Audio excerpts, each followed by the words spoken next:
So I'm a small YouTuber and a longtime Halo fan, or at least I was. I can't say that for certain anymore. Over the course of the last 21 years, I have played through every single Halo game on the highest difficulty, read almost all the Halo books, and bought hundreds if not thousands of dollars worth of Halo merch. I have loved, defended, and criticized this series from the very beginning. Halo was never perfect, and I'm not here to tell you how Bungie would have done it so much better. They had their problems and flaws too, which I'm going to talk about, but the fact of the matter is that 343 Industries has had control of this franchise for over 10 years now. They have had 10 plus years to make an enjoyable and original Halo experience, and in my opinion, they have failed to do so. This is going to be a longer video, and a lot of time and effort has gone into making it, so hit that like button and subscribe. Also, I realize that many of the topics talked about will be controversial, and a lot of people have strong opinions either way, so I asked you to try and keep it civil in the comments section. All that being said, let's get into the story of how 343 and Microsoft have destroyed one of the most beloved franchises of all time. So where to start? I remember first seeing ads for Halo when I was in elementary school. I remember back then a friend had given me a torn out piece of a gaming magazine that had the Combat Evolved cover art on it, a picture of Master Chief pointing his gun right at the camera while a battle draped over a scene with mountains, trees, and rolling hills was waged behind him. I kept this little scrap of paper and would stare at it for what seemed like hours. Being a kid who grew up watching Star Wars, Black Hawk Down, and Starship Troopers, a shooter with a grounded, militaristic theme that still had the intergalactic mystery and wonder of science fiction was a dream come true. I begged my parents to let me play the new awesome space game with the Green Knight on the front cover. They said no way. It was an M-rated game and I was a little kid. Not to mention money was tight at the time with my father working overtime and doing double shifts regularly to try and pay the bills, so we didn't have nor could we afford an Xbox. We didn't even have high-speed internet and we were still using dial-up. I was disappointed, but I wasn't going to give up that easily.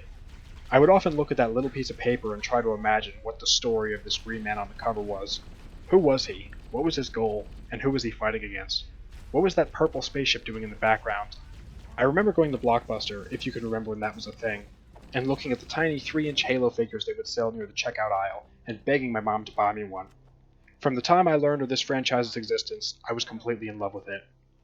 Fast forward a few years. It was 2004 and Halo 2 had just released that year. For Christmas, my parents had gotten my older brother an Xbox with a copy of Halo 1 and 2, and after some debate and arguing, it was decided I would be allowed to play the game with him. We would sit on the couch and play co-op for as long as our mother allowed us, playing through the campaign and multiplayer, but always skipping the flood levels because they scared the crap out of me. I played Halo so much in those early days of my life, and I just loved it, but it wasn't just a game for me. It inspired me. I began writing my own stories. I still have some of them today, that I wrote in an old composition notebook. Eventually, I convinced my mom to get me Halo: The Fall of Reach from a bookstore that doesn't even exist anymore. I went into 4th grade that year, and when everyone else pulled out their 100-page kid books during reading time, I pulled out my 340-page space epic to everyone's surprise. Some of the other kids called me names, but I didn't care. I had a Halo book. I loved learning about the detailed and in-depth lore of the Spartan program and humanity's inner struggles before the Covenant. The deep and detailed universe captured my interest. Other than the books, there was the music. At 9 years old, I learned to play the trumpet, and one of the first things I learned how to do was play the main menu theme from Combat Evolved. In time, I learned to play a bit of the ODST soundtrack, a few songs from Halo 3, and that theme that plays at the beginning of the last level of Halo Reach. Oh, and I played the Halo Wars theme on piano. At one point in my freshman year of high school, we were all given the task of improv to speak about a subject in front of the class, only being given our topics to speak of on a piece of paper we pulled out of a bowl. Music was mine. I then proceeded to ramble on about every track from Halo 3 ODST and Halo Reach, talking about how good music can add a lot to a presentation of a film or a game. I surprisingly got a good grade on that assignment. So Halo was just never a game to me.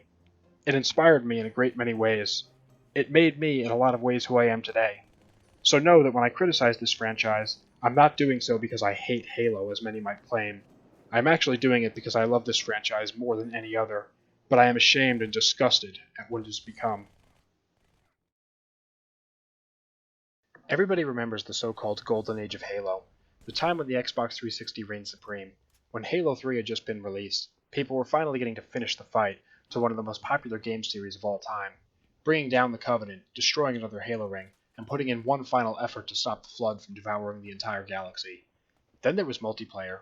The time spent playing Fat Kid, Infection, Coveys, Heavies, 1v1s, and Forge battles.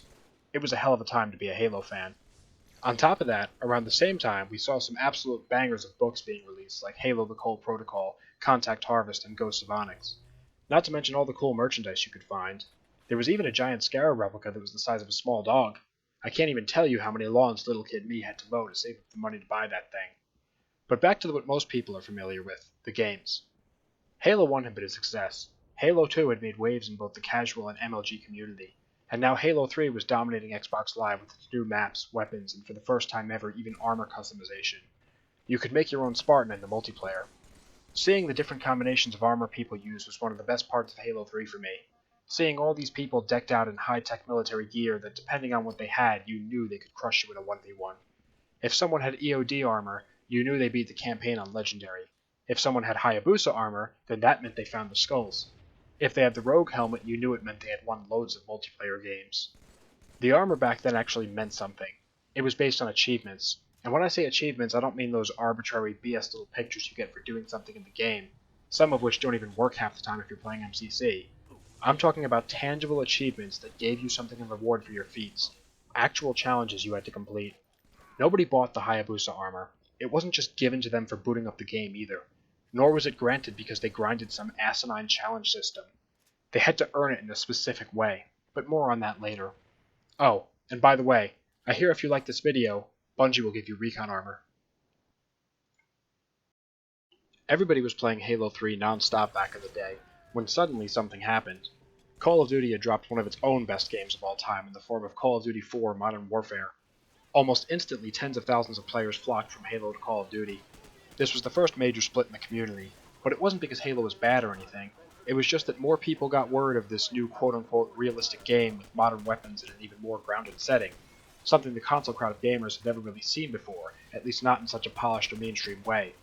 Sure, you had games like Battlefield 2 or Delta Force on the original Xbox, but Call of Duty was more mainstream, and after COD 4, everyone was on the COD hype train. In a lot of ways, Halo paved the way for Call of Duty by making multiplayer gaming on consoles so popular. People still played Halo, sure, but Modern Warfare was taking some of the attention away from it, but yet numbers were still strong. Then Call of Duty World at War released, another great game with its at the time phenomenal graphics and attention to detail, addictive multiplayer mode, and the thing it is perhaps most remembered for is its zombies mode.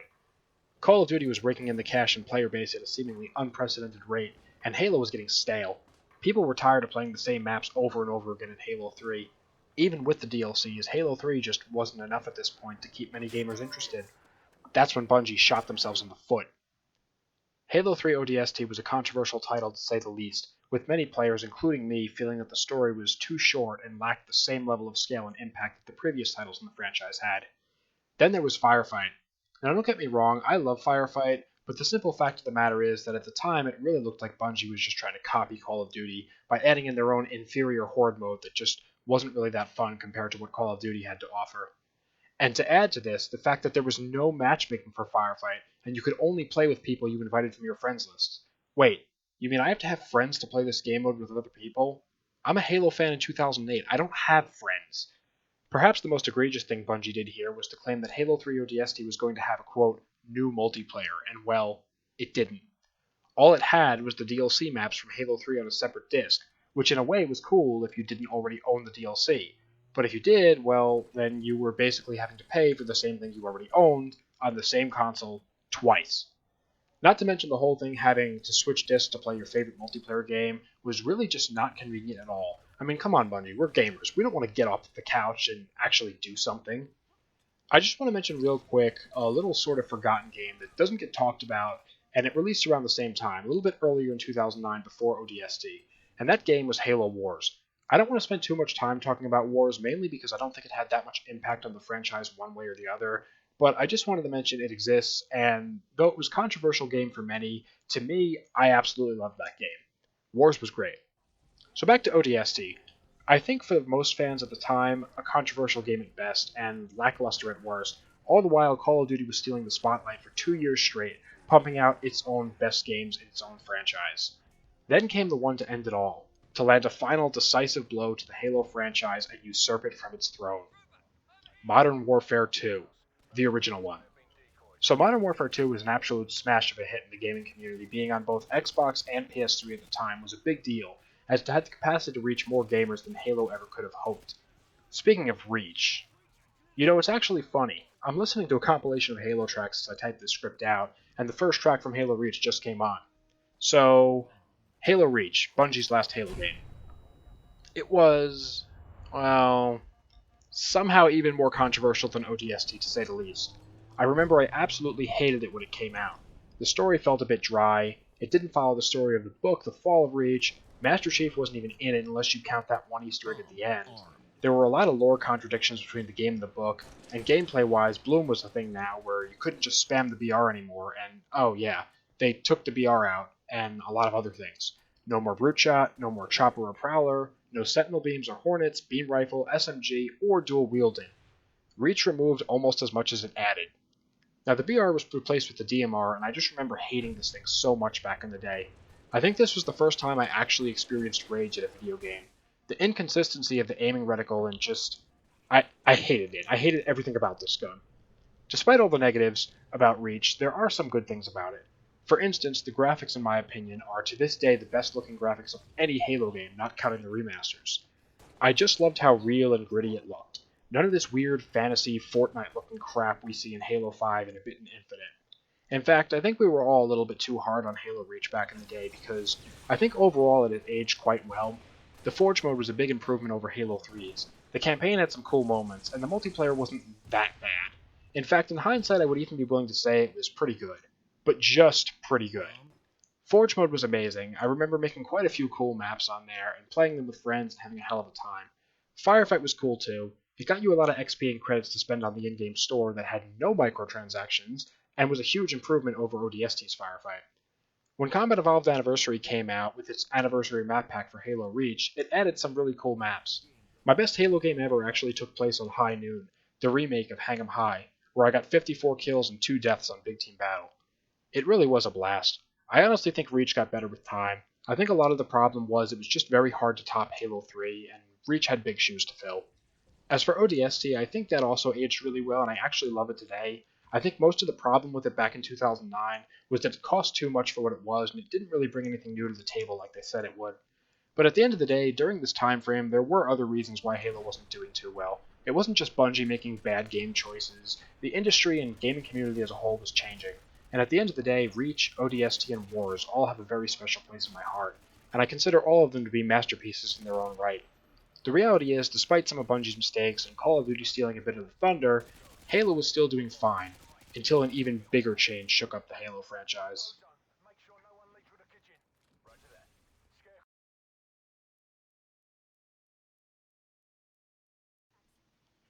Okay, so I've talked about Bungie, we've got that out of the way, now it's time to start the conversation about 343. I guess the best place to start is with Halo 4, and oh boy do I have things to say about this game. Many of which probably won't surprise you, but some might. I remember after Halo 3 had come out, I had an argument with my brother about whether or not there would even be a Halo 4. There won't be, he kept saying. Master Chief's story is done, and Bungie moved on with other things. Well, boy, was I ecstatic when I saw the first Halo 4 trailer of Cortana waking John from cryosleep. I mean, wow, I must have watched that trailer 100 times over. I remember literally jumping for joy when I first saw it. It just looked so good, and I was optimistic and even excited that 343 was taking over the franchise. I remember thinking that Bungie had done some really shitty things with the Halo series recently.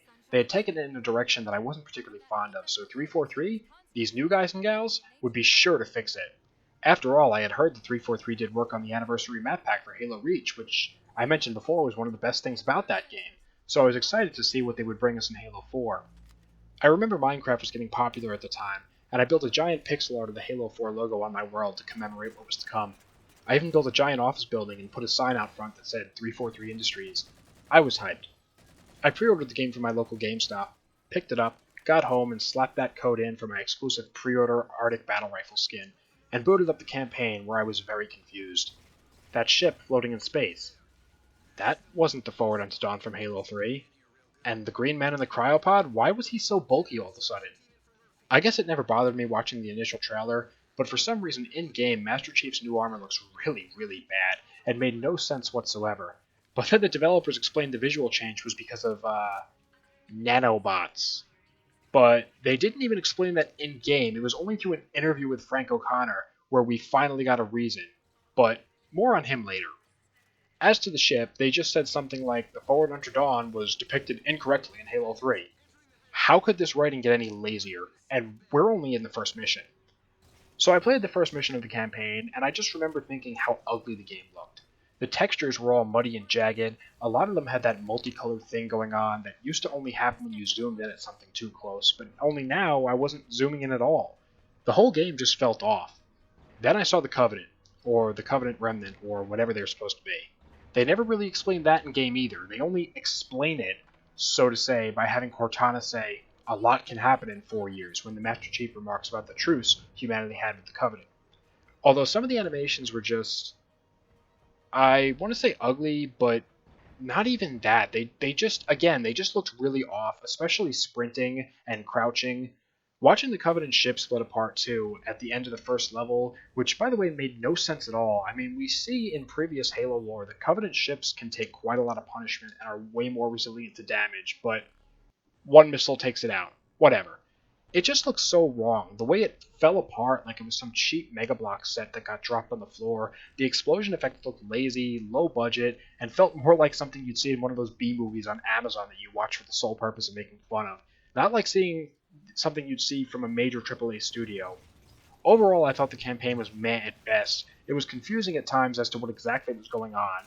Bear in mind, this is coming from someone who read all three of the Forerunner books, which are meant to be tie-in novels to Halo 4 specifically, yet I had a hard time understanding why or even what exactly was happening in-game. On a side note, the Forerunner trilogy written by Greg Bear was actually fantastic, and I highly recommend going and reading them if you haven't already. I once read all three of them in just over a month, and I'm a really slow reader, but I like them that much, and they're genuinely hard to put down. The third one's a little bit off at times, but that's only because 343 had a lot more direct involvement with the story on that one. But the first two are god tier, and the third one's still pretty good. Anyway, as for the gameplay of the campaign, it was beyond abysmal, and I could probably do a whole separate video talking about just that, but in summary, why would anyone find it fun to play levels with only Forerunner weapons? I mean, seriously, more than half the levels you basically only get to use Forerunner weapons. Seriously, it was like you couldn't ever find ammo for anything that wasn't a light rifle, suppressor, or bolt shot, and all three of those guns sucked. The only one that was somewhat decent was the light rifle. Now, the level design's a different story altogether. The over-reliance on Forerunner aesthetics in general made the whole game look even blander and uglier than it already did. The fact that you have two levels that are basically on rails most of the time is just... why? Who designed these levels, and even further, who signed off on them? The only level I really liked was the second level, Requiem, because it felt more like a classic Halo level, and unlike most of the other ones, it actually gives you a decent variety of weapons to choose from. The rest of the story, besides being confusing, I felt was overall poorly written. I liked the idea behind trying to humanize Chief, but they went about it in all the wrong ways. I personally feel like when I first played the game in 2012, I was too immature to really appreciate the relationship between Chief and Cortana, and in hindsight I can see it in a bit of a different light, but I still find it felt a bit forced at times. However, there were some great moments, like the scene on the Infinity's Bridge, or the ending where Chief makes his little speech to Lasky was quite impactful. Overall, the writing wasn't the worst, but the grander story about the Didact, this new villain whose backstory had been built up over the span of 3 books, and the in-game terminals from Halo 3, the fact 343 just had him literally thrown away and killed off by the end of the game was not received well by many. Then, not to mention, they brought him back in a comic that even I didn't read, and not many people did at all. And then they just killed him in that same comic. So they killed him in the game, brought him back in the comic, and then killed him. It didn't really make sense. Bungie gave us 3 games to deal with, fight, and ultimately beat back the Flood. They built them up as villains and gave them complex goals and motivations, and a more detailed backstory with each game and plot twists that we never saw coming.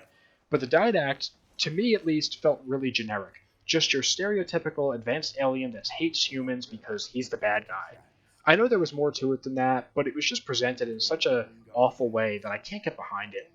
Not to mention the gameplay of the campaign was just repetitive and boring. I remember seeing an interview with one of the developers years ago who said that the Promethean Knights were going to be more difficult than Hunters to fight. So to that I asked this: why the hell did you spam them everywhere then? Hunters in the previous games were a sort of mini-boss battle sprinkled here and there throughout the campaign, but in Halo 4, Knights were everywhere, and having loads of bullet-spongy enemies and very linear hallway-type levels that you only get to shoot at with 1 or 2 decent weapons is just boring. Not to mention the fact that half the time when you damage them enough to almost kill them, 343 gave them the ability to just teleport away and regenerate all their health, forcing you to repeat the arduous process all over again. Not to mention there was another enemy that could revive them even after you had killed them. Halo 4 was the first campaign I ever felt like I had to actually force myself to complete it. Okay, so the campaign kind of sucked. But how was the multiplayer? The multiplayer was eh. I actually think they had some good ideas with the multiplayer in that they wanted to add in loadouts and killstreak rewards, and I actually liked the element of randomness that brought to the game. One of my favorite game modes today in Halo is Fiesta because you get to more or less play with Halo's entire weapon sandbox in one match. And the idea of ordnance drops and loadouts as a sort of balance between normal Halo game types and that was really cool to me, and I never really cared if it was competitively viable or something, because to me, games were always about having fun. So loadouts in my mind were cool in concept, but here's the thing. If you're going to give people loadouts to choose from, then you have to actually give them options for those loadouts. 343 had 4 other major Halo games to pull weapons from. They didn't have to come up with their own ideas, and they could have given us way more than they did. What about maybe a brute shot as a primary, or really good at close and mid-range, but useless against someone far away with a battle rifle? What about something like the focus rifle as a primary? Decent at long range, but pretty useless up close. Or even the sentinel beam or needler as a loadout. What about the plasma rifle variants? What about the spiker? But no, all we got was 6 weapons to choose from, 3 of which weren't even remotely viable to use, because after all, why would you choose an assault rifle or even worse, a suppressor that had the effective range of a shotgun but did minimal damage when you can just use a DMR and shoot someone from across the map? And do I even need to explain why allowing players to spawn in with plasma pistols was a bad idea? And remember bolt shot corner camping? Or the ridiculous amount of times when people were losing a fight, they would just stick you with a grenade they spawned in with by default? It was chaos, but not in a good way. Not to mention the negative effect this had on the BTB game modes, where you could literally disable any vehicle with the plasma grenade's EMP ability, and then just blow it up. I mean, who thought this was a good idea? Then on top of that, you had the fact that the game didn't really launch with many maps in the first place, and the ones it did launch with were mostly BTB maps. Speaking of BTB, the vehicle damage model in this game was atrocious. Why was it that pretty much all the vehicles felt like they were made out of cardboard and held together by duct tape and rope? I swear, even without getting EMP'd, the amount of times I got killed just by getting in a vehicle made me not want to use them anymore.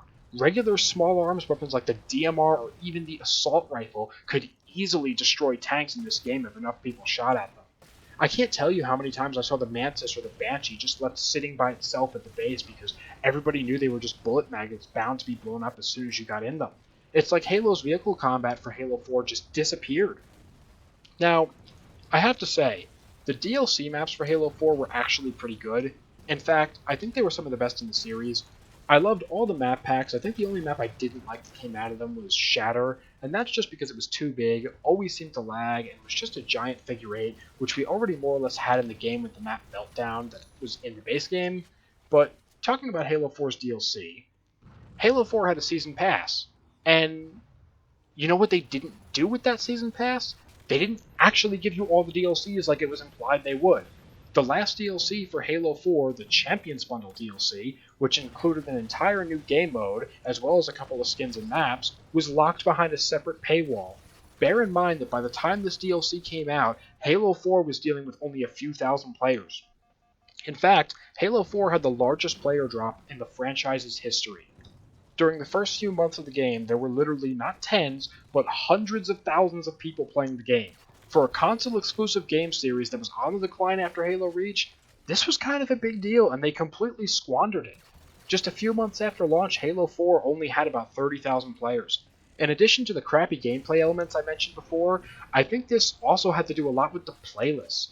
You see, Halo 4 added in these 2 new game modes, Regicide and Dominion. Regicide was a kill the leader type of game mode where whoever had the most kills became the king, and you had to kill the king to earn points. This put an interesting spin on things, as it meant the best skilled player didn't always dominate all the time because they had everyone on the other team, or in a free-for-all, they had everyone else in the server coming after them. It was cool and refreshing, but a few months after Halo 4 had been out, they just removed it from the multiplayer playlist, even though there was still a decent number of people playing that playlist. Then there was the Dominion playlist, which was by far one of the coolest ideas 343 has ever had, where you could capture different locations on the map simultaneously, and the longer you held them, the more perks you got. Automated turrets would spawn in, shield barriers, vehicles, and weapon drops, all for playing the objective. It was so much fun. But then they removed that after just a few months too. Then they did this weird thing where the loadouts they bragged about so much in the game's marketing were completely removed from most game types, instead only allowing you to choose a few 343 made loadouts that mostly only consisted of the most popular guns anyway. So regular multiplayer sucked, but how are the custom games? Well, unlike many people, I actually liked the Flood game mode as a concept. I loved the idea of having special skins, sounds, and weapons for the infected players to use, but the problem was it wasn't optional. So you always had to play with the Flood skin and weapon if you wanted to play any infection type of game mode. Also, I was watching the show called Torchwood recently and found that 343 more or less directly stole the design of the Flood in Halo 4 from an alien in that show, so there's that too. Then, custom games barely had any options compared to previous games. In fact, Flood mode, you couldn't even give the Flood or the players custom weapons at all. As I mentioned before, you had to use the Flood-like arm sword weapon thing. If you booted up a map that had any custom weapons placed on it in Flood mode, they just wouldn't spawn in. The only way around this was to make the weapons classified as ordnance drops, where it would display to any and all players in-game exactly where the weapons were, which kind of defeated the whole idea of scavenging and searching for more weapons, which is very common in infection game types. As someone who always had a massive love for infection, this really stung, as for most of me, it felt like there was just no point to playing Flood outside of the regular matchmaking version, which was cool, but I liked the custom games on Reach, and now those were basically useless in Halo 4. Other than that, Customs was just overall pretty lackluster. A lot of the gameplay options from previous games just weren't there for some reason, and I rarely played Customs as a result. Not to mention the Forge mode kinda sucked. So let's talk about the third game mode Halo 4 has to offer, Spartan Ops. Now I had done an unscripted video about this a while back, but I honestly don't recommend watching it as it wasn't very good, so I really want to take an opportunity to talk about it here. Oh my god, was it terrible. To ask what was wrong with it would be the wrong question. The better question, and with a much shorter list of answers, is what wasn't wrong with it? The whole time you were playing it, and I mean literally the whole time, you constantly had this angry woman talking with some Spartan 4 that was sitting at a desk job because reasons, I guess? I don't know, when I think of biologically engineered super soldiers with armor that costs millions of dollars, I don't really think of putting them behind a desk, but again, whatever. So Commander Palmer, this new character, I think was pretty much universally hated, and for good reason. Now, I want to clarify that when I talk about any of these characters in any form, I'm not talking bad about the real people behind them. In fact, I think Commander Palmer's voice actor did a good job at portraying the character she was cast to play. I just think that whoever wrote her character did such a bad job at writing it. I don't have any gripe with any of the actors per se, and I don't want any harassment or anything towards any real person, nor am I insulting any real person with what I'm about to say. So here we go. Palmer, as a character, was painfully obvious that 343 wanted to make a strong, independent woman out of it, but they just didn't. To put it simply, Commander Palmer's just a bitch. Seriously, all she does throughout this whole series of Spartan Ops is just complain and put people down. It's honestly kind of cringy, and I don't like it. I also don't like how many of the characters just keep talking and talking. Like, seriously, they never shut up. It's like 343 was afraid that if they didn't have some constant, unskippable dialogue going on in the background, that players would get bored and leave to go play something else. And to be honest, that's a valid concern. Spartan Ops is boring at least 80% of the time. 9 out of 10 times it's just, go here and shoot enemies, or go press this button, or, oh no team, more bad guys. In fact, I think the last one was actually a direct quote, and I wish I was joking. The dialogue of Spartan Ops was so different from the main campaign, it felt more like a crappy Marvel movie intended for children. Wait a minute. Son of a bitch. That's why. I just remembered. Spartan Ops was written by Brian Reed, the same guy who wrote Halo 5, which I'll talk about in the next section. In fact, according to an article I just found from 2013, Spartan Ops was specifically designed to, quote, appeal to a wider audience. I'm just going to leave that there as we go on. You'll see why appealing to a wider audience is going to become a real problem with 343 Halo the more we look. So, back to my critique of Spartan Ops as a game mode. So you have characters that don't shut up, the same problems with boring enemies from the campaign, and an overall unappealing story. But also, you have the fact that this game just throws enemies at you constantly. Spartan Ops was the replacement for Firefight, but yet it played a lot like Firefight in that the waves and waves of enemies just kept spawning in non-stop. In fact, I think on some levels they spawned in at an even greater rate than Firefight. I think that was actually most levels. On more than one mission, you have to fight 10 plus hunters at the same time. Not only is this unnecessarily difficult to do when playing with 4 people like it was intended, but playing this solo or with just one friend, especially on the harder difficulties, is brutally difficult to the point where you'll find yourself emptying every random gun that you are lucky enough to find on the battlefield, if they don't spawn first, that is, because weapon despawn times are ridiculously low in this game mode. Now, to 343's credit, they did take a bit of a break about halfway through Season 1 of Spartan Ops, and when the second half dropped, a lot of the levels included significantly more heavy weapons and vehicles to sort of help the player out, so it does feel like our feedback was heard in this case, and I do have to give them props for that. But at the same time, why not go and update the existing levels? Why was there no scaling for the amount of enemies based on how many players were there? That's another thing I need to point out. Season 1 of Spartan Ops. Season 1. 1 implying there would be more seasons, right? Spoiler alert, there wasn't.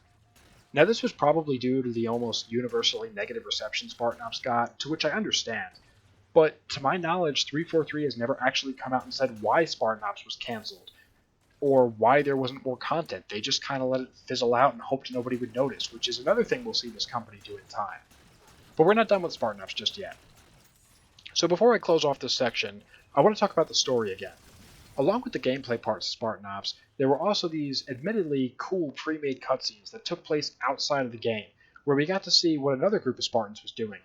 Yes, you heard that right. The cutscenes for this game mode had absolutely nothing to do with what your player characters were actually doing. It was a completely separate story for some reason.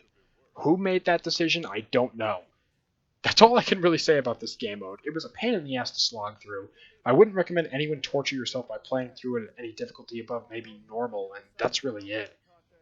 There are a few other issues I could talk about, like serious input lag when playing it online, or the fact that playing these missions online was only possible for a very limited amount of time, or for the fact that on MCC, up until only a few months ago, the last few missions of Spartan Ops didn't even give you credit for beating them due to a bug, but I think I'm done ranting about Spartan Ops now. So overall, Halo 4 was a pretty big mess with spotty writing at best, infuriating campaign and Spartan Ops gameplay, and a very inconsistent multiplayer experience that was far too friendly to cheap tactics and unskilled players looking to exploit the many flawed game mechanics. But surely it can't get any worse, right? Did I forget to mention that I think Halo 4 is the best game 343's developed? Okay, so I honestly really don't have as much to say in this section because it's been talked about to death by so many other YouTubers, but I feel the need to make a couple points that I feel aren't addressed enough. For those of you who watch my channel for my non-Halo related content, well then, thank you for watching this far and thanks for being such a consistent viewer and giving this video a chance. I've worked really hard on it. The Master Chief Collection, or MCC, should be a familiar sounding name to you, as it made waves even outside the Halo community, as when it launched back in 2014, it may have been one of the most broken games of all time. The game launched in a state where the multiplayer straight up didn't work. It was taking people up to 2.5 hours to get a match where the teams that were supposed to be 4v4 would sometimes be 6v2 or some other unfair number. You would have regular random disconnects where the game would then ban you for quote-unquote quitting, even though it was just a disconnect, that wasn't your fault, and then the campaign would also regularly crash, especially on co-op. Forget about playing custom games with your friends because you'll have still random unexplainable disconnects, players that won't be able to join, and many achievements that straight up didn't work. And the matchmaking system was horrible. For example, with 8v8 game modes, you couldn't even select what game in the collection you wanted to play. Instead, 343 made players use a voting system where players could vote for one of 3 options. Well, there were 4 games in the collection, so one game was always getting singled out of the voting for one, and on top of that, it seemed like Halo 3 and Halo 4 were especially weighted heavily as part of the voting options. And when the other games did rarely come up, they were usually just outvoted because most players were unfamiliar with them or maybe other reasons. But still, players who wanted to play those other games were unable to do so outside of custom games, which, as I mentioned before, didn't work properly. For me, the most egregious of things was the fact that for all the games, especially Halo 3, the hit detection was just broken. You would shoot at somebody, see blood come out of them or see their shields flare up, and they would take no damage whatsoever even though you hit them. To this day, good luck trying to use the Scorpion tank on Halo 3. The shots oftentimes just won't register. You could put 2, 3, or 4 direct hits into an enemy, and the game just won't register any damage to them, and this is still a problem 8 years later. MCC was overall in a very bad state, and 343 and Microsoft both knew damn well what type of state this game was in before it launched. They had such a huge opportunity here to not only redeem themselves, but redeem Halo as a whole franchise in the eyes of the gaming community. All they had to do was re-release 10-year-old games in a working state and then remaster Halo 2, but yet again they dropped the ball. But I don't think it was just 343's fault for this one. Now I love bashing 343 as the much of the next guy, but I have to be fair here. I don't believe 343 was fully to blame for MCC's disastrous launch date. It's not a particularly unknown fact that Microsoft is a notoriously difficult and demanding company to work for, often setting very strict, very tight, unreasonable deadlines, where they prioritize quick profits over making a quality product. Halo isn't the only franchise we see suffering from this. You take a look at Minecraft and Gears of War, and both of those games have suffered under Microsoft's control for similar reasons. 343 did have a big job to do. Porting over 4 games that ran on a completely different set of hardware to a totally new system at the time has to be a really big job. Also, consider the fact that MCC launched in 2014, only 2 years after Halo 4 launched, so it's not like they had loads and loads of time to work on this. So in the end, I think MCC, at least the first time around, was more of a Microsoft issue than a 343 one. That being said, the biggest complaint I really have to levy at 343 for the original Xbox One release is what I mentioned earlier. Why did we have to wait literal years for the current system we have implemented?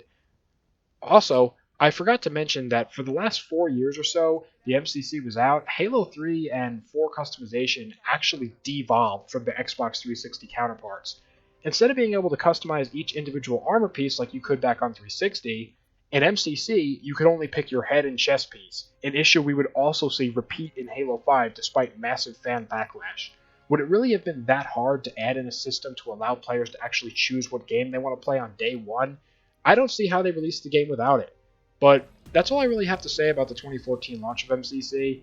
I have a lot more to say about the state of it today later on in the video, but for now, let's move on to the next disaster.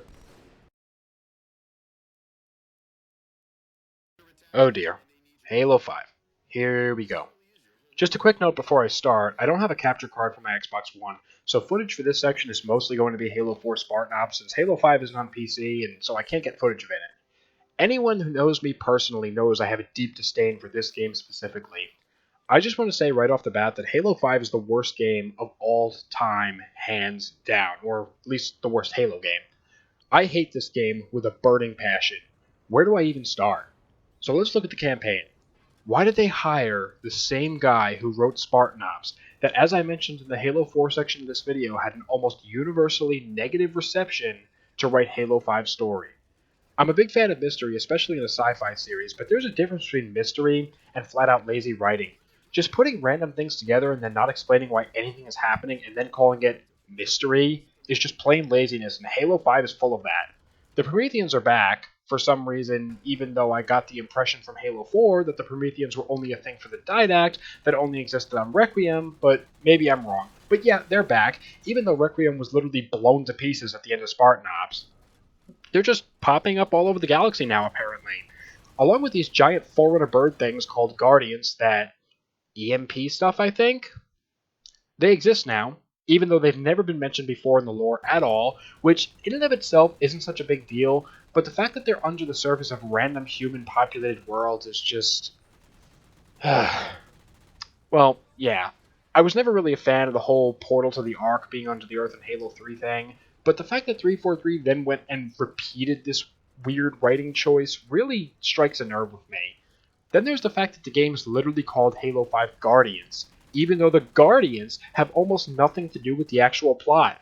I mean, in Halo Wars, they had a similar plot line where the Covenant was trying to get a hold of a fleet of Forerunner warships that would make their navy the most powerful in the galaxy, and that was a big point of the story, but then they didn't call the game Halo Forerunner Fleet or Halo Dreadnought or something like that. So why was Halo 5 called Guardians when at the end of the campaign we barely even have an idea of what the Guardians are, what they actually do, or why they're so important?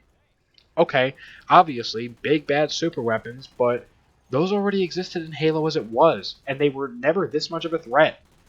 The Covenant had their cleansing beams, the UNSC their nukes, and the Forerunners had composers and of course the Halo array.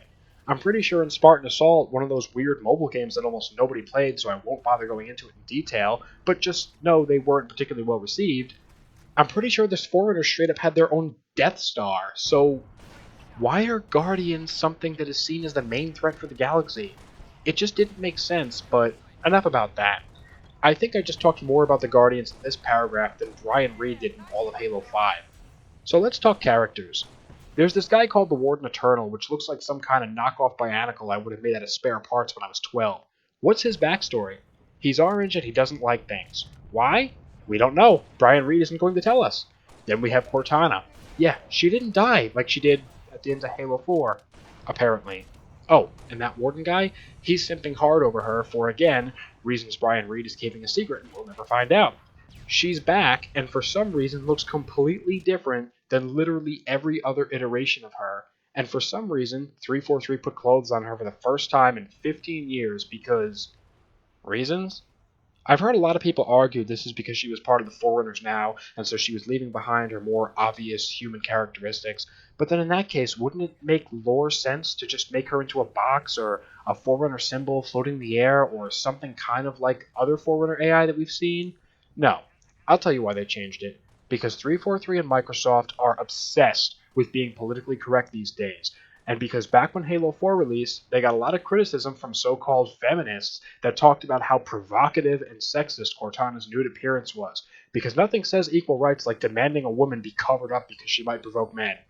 But anyways, she's evil now, and wants everyone to join in her Marxist utopia, and like any good evil blue space communist, wants to destroy everything that doesn't agree with her because peace through power?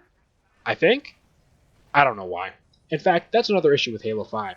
There are way too many characters, and we don't really understand the motivations for most of them. Look at the first Halo game, for example. You have 3 main characters and 2 supporting characters. You've got Chief, Cortana, Keyes, maybe Echo 419, and Sergeant Johnson. That's it. Each character has a decent amount of background and personality to them, especially for an FPS game from 2001, but there are only 5 of them. But that's okay, because sometimes less is more. Now in Halo 5, you have, ready for this? Locke, Tanaka, Vale, Buck, Kelly, Linda, Fred, Chief, Lasky, Palmer, Governor Sloan, Cortana, the Warden, Halsey, and later the Forerunner monitor called Exuberant Witness. That's 15 main characters that all have some kind of decently prominent role in the story, at the very least. Now, if this game was a 200-hour game, I could understand that. Hell, I could understand having more than that. But this game on average takes people about 7 hours to complete. There's no time to develop 15 different characters. In fact, they almost all feel out of place, like they're just there for the sake of being there. They don't have anything unique or memorable about them.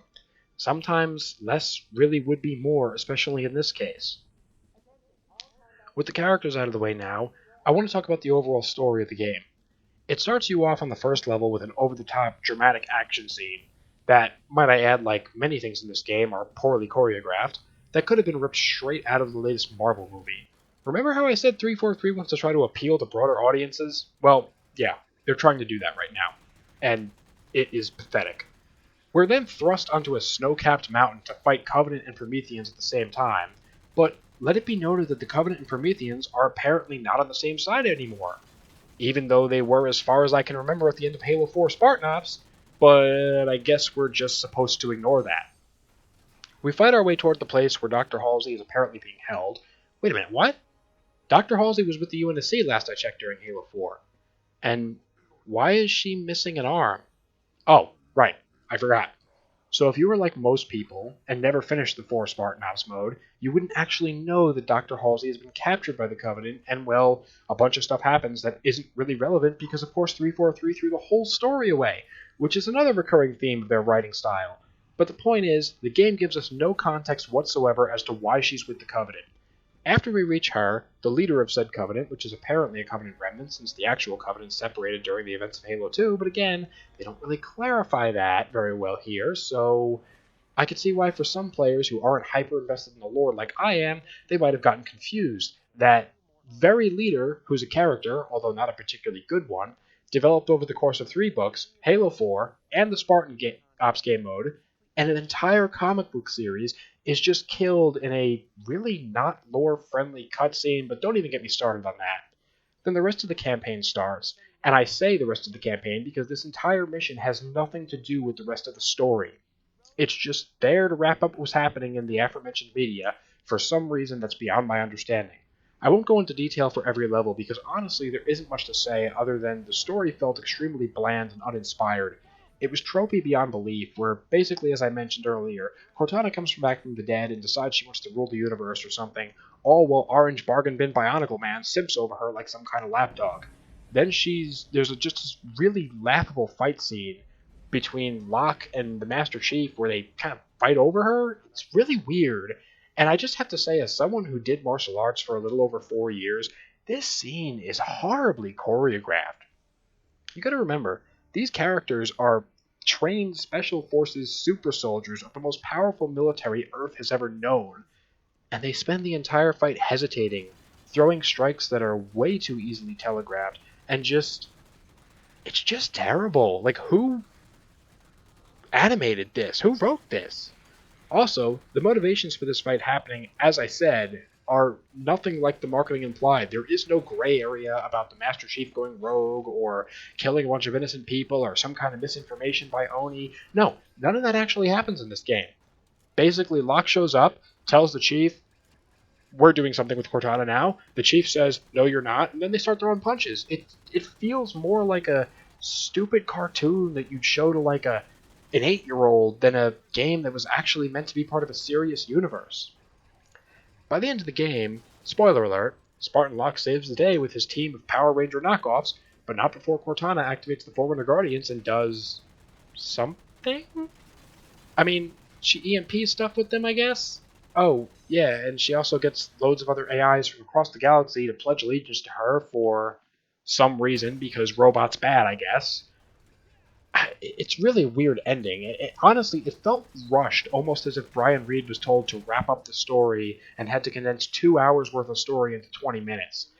Anyway, following Cortana's takeover of, or whatever she's doing, Captain Lasky and the crew of the Infinity do what they do best. Run away and hide, because apparently the UNSC's biggest, most powerful warship doesn't have EMP shielding, even though modern real-life military equipment does. But hey, I guess this is Halo 5, where logic and plot are left at the door.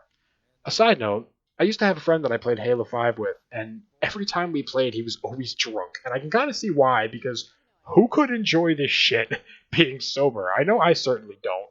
So yeah, that's the end of the Halo 5 campaign. I glossed over a lot here as far as plot points, mainly because they just don't matter. Most of it feels like filler. I mean, there's a weird forced emotional scene between Chief and Cortana that honestly made me cringe. And Chief and Halsey reunite towards the end of the game, and there's actually a kind of cool mission or two on the Elite's homeworld, but from a storyline perspective, again, it feels like filler, but gameplay-wise, it's probably one of the better levels. Oh, and they got Keith David to come back as the Arbiter and completely waste his character by making him out to be some generic alien commander and just shit all over the story that was built up for him in Halo 2, 3, and several of the books. But that brings me to my next point, gameplay. So Halo 5's campaign was mediocre at best. It had no replayability. It was very predictable, though I will say enemies didn't feel nearly as bullet spongy as they did in Halo 4. And there was a general rework around the normal enemies, so that felt satisfying at least. The weapon sandbox was fun to use, if a bit limited, but again, a huge improvement over Halo 4's, as now we were able to use more than just the light rifle and bolt shot. The level design was painfully average. Granted, there were some pretty looking locations, and the levels worked, but there was something missing. As I mentioned before, I actually really did like the levels on St. Helios. If for nothing else, their aesthetics were really pleasing to look at, and the way you got to move through the different caves and cliffs of the Elite homeworld was kind of cool, at least from a visual and lore standpoint.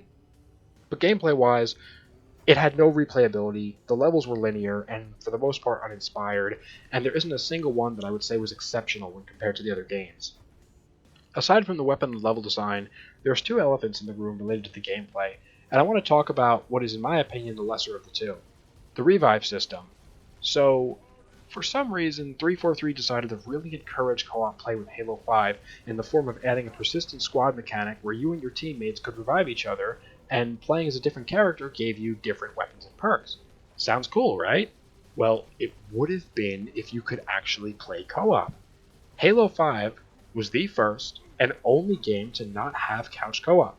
I know Halo Infinite doesn't as of me making this video currently, but 343 has said they plan to implement it, but Halo 5 just never got it. They designed the game to be more fun to play with other people, then simultaneously made it harder to play with other people. You can't make this shit up.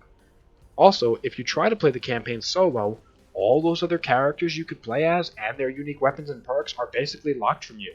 You can't choose to play as anybody other than Chief or Locke, and by the way, Chief only has 3 missions in the entire game for some reason. And 343's response to the backlash from that was that they were unaware that Halo fans considered Master Chief to be the main character. Again, I wish I was making that up, but you can go look it up for yourself. So then there's the worst thing of all with the system, is that playing solo is miserable. You'll go down time and time again to enemies that have lock-on weapons, all while your AI teammates helplessly try to revive you after getting stuck on rocks, ledges, random bits of grass, literally anything that might be in their way, they will get stuck on. Sometimes I've seen them get stuck on just open air. You can find videos of people repeatedly pressing the revive key over and over again while AI teammates just stand there looking at their dying body from just a few feet away. Now for the other elephant in the room, or should I say, Bionicle in the room. The Warden Eternal. Let me ask you something. Did you guys like fighting Tartarus or Regret in Halo 2? Was that a fun boss fight? Regardless of how you felt about those boss fights, how would you like to have to fight them 6 times, with 2 of those fights being in the same mission? Didn't think so, but that's exactly what you have to do in Halo 5. You have to fight the same Warden character 6 times. The same boss. One time, you fight 3 at the same time.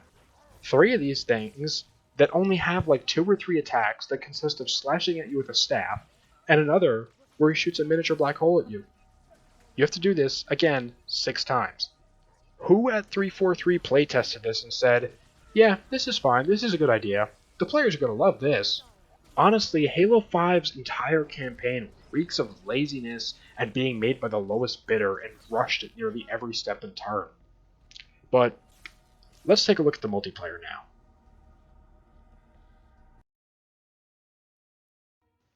Okay, so I have to do a separate section just for this, because if you thought the campaign was bad, just wait. Now, I've heard some people try to say that Halo 5 didn't have a bad multiplayer, and that it suffered from a lack of content at launch, but it got better with time. To that, I have to disagree. I think Halo 5's multiplayer was terrible all around, even after the post-launch content that was added, and here's why. So to start off, after the mixed reception of armor abilities from Halo 4 and Halo Reach, 343 opted to replace armor abilities with something new. They called them Spartan abilities because I guess they couldn't come up with a better name. But these abilities were given to every player to start with, and have essentially unlimited uses of them in all game modes. They include Sprint, Spartan Charge, Ground Pound, Thruster, and Clamber. Let's take this one at a time. So we all know what Sprint is, and well, I'm not personally opposed to it being in a Halo game. In fact, I think it should be, but the way they did it in Halo 5 was just wrong, especially for multiplayer. Someone at 343 decided that the problem we had in Halo 4 with people sprinting halfway across the map to run from battles was bad game design.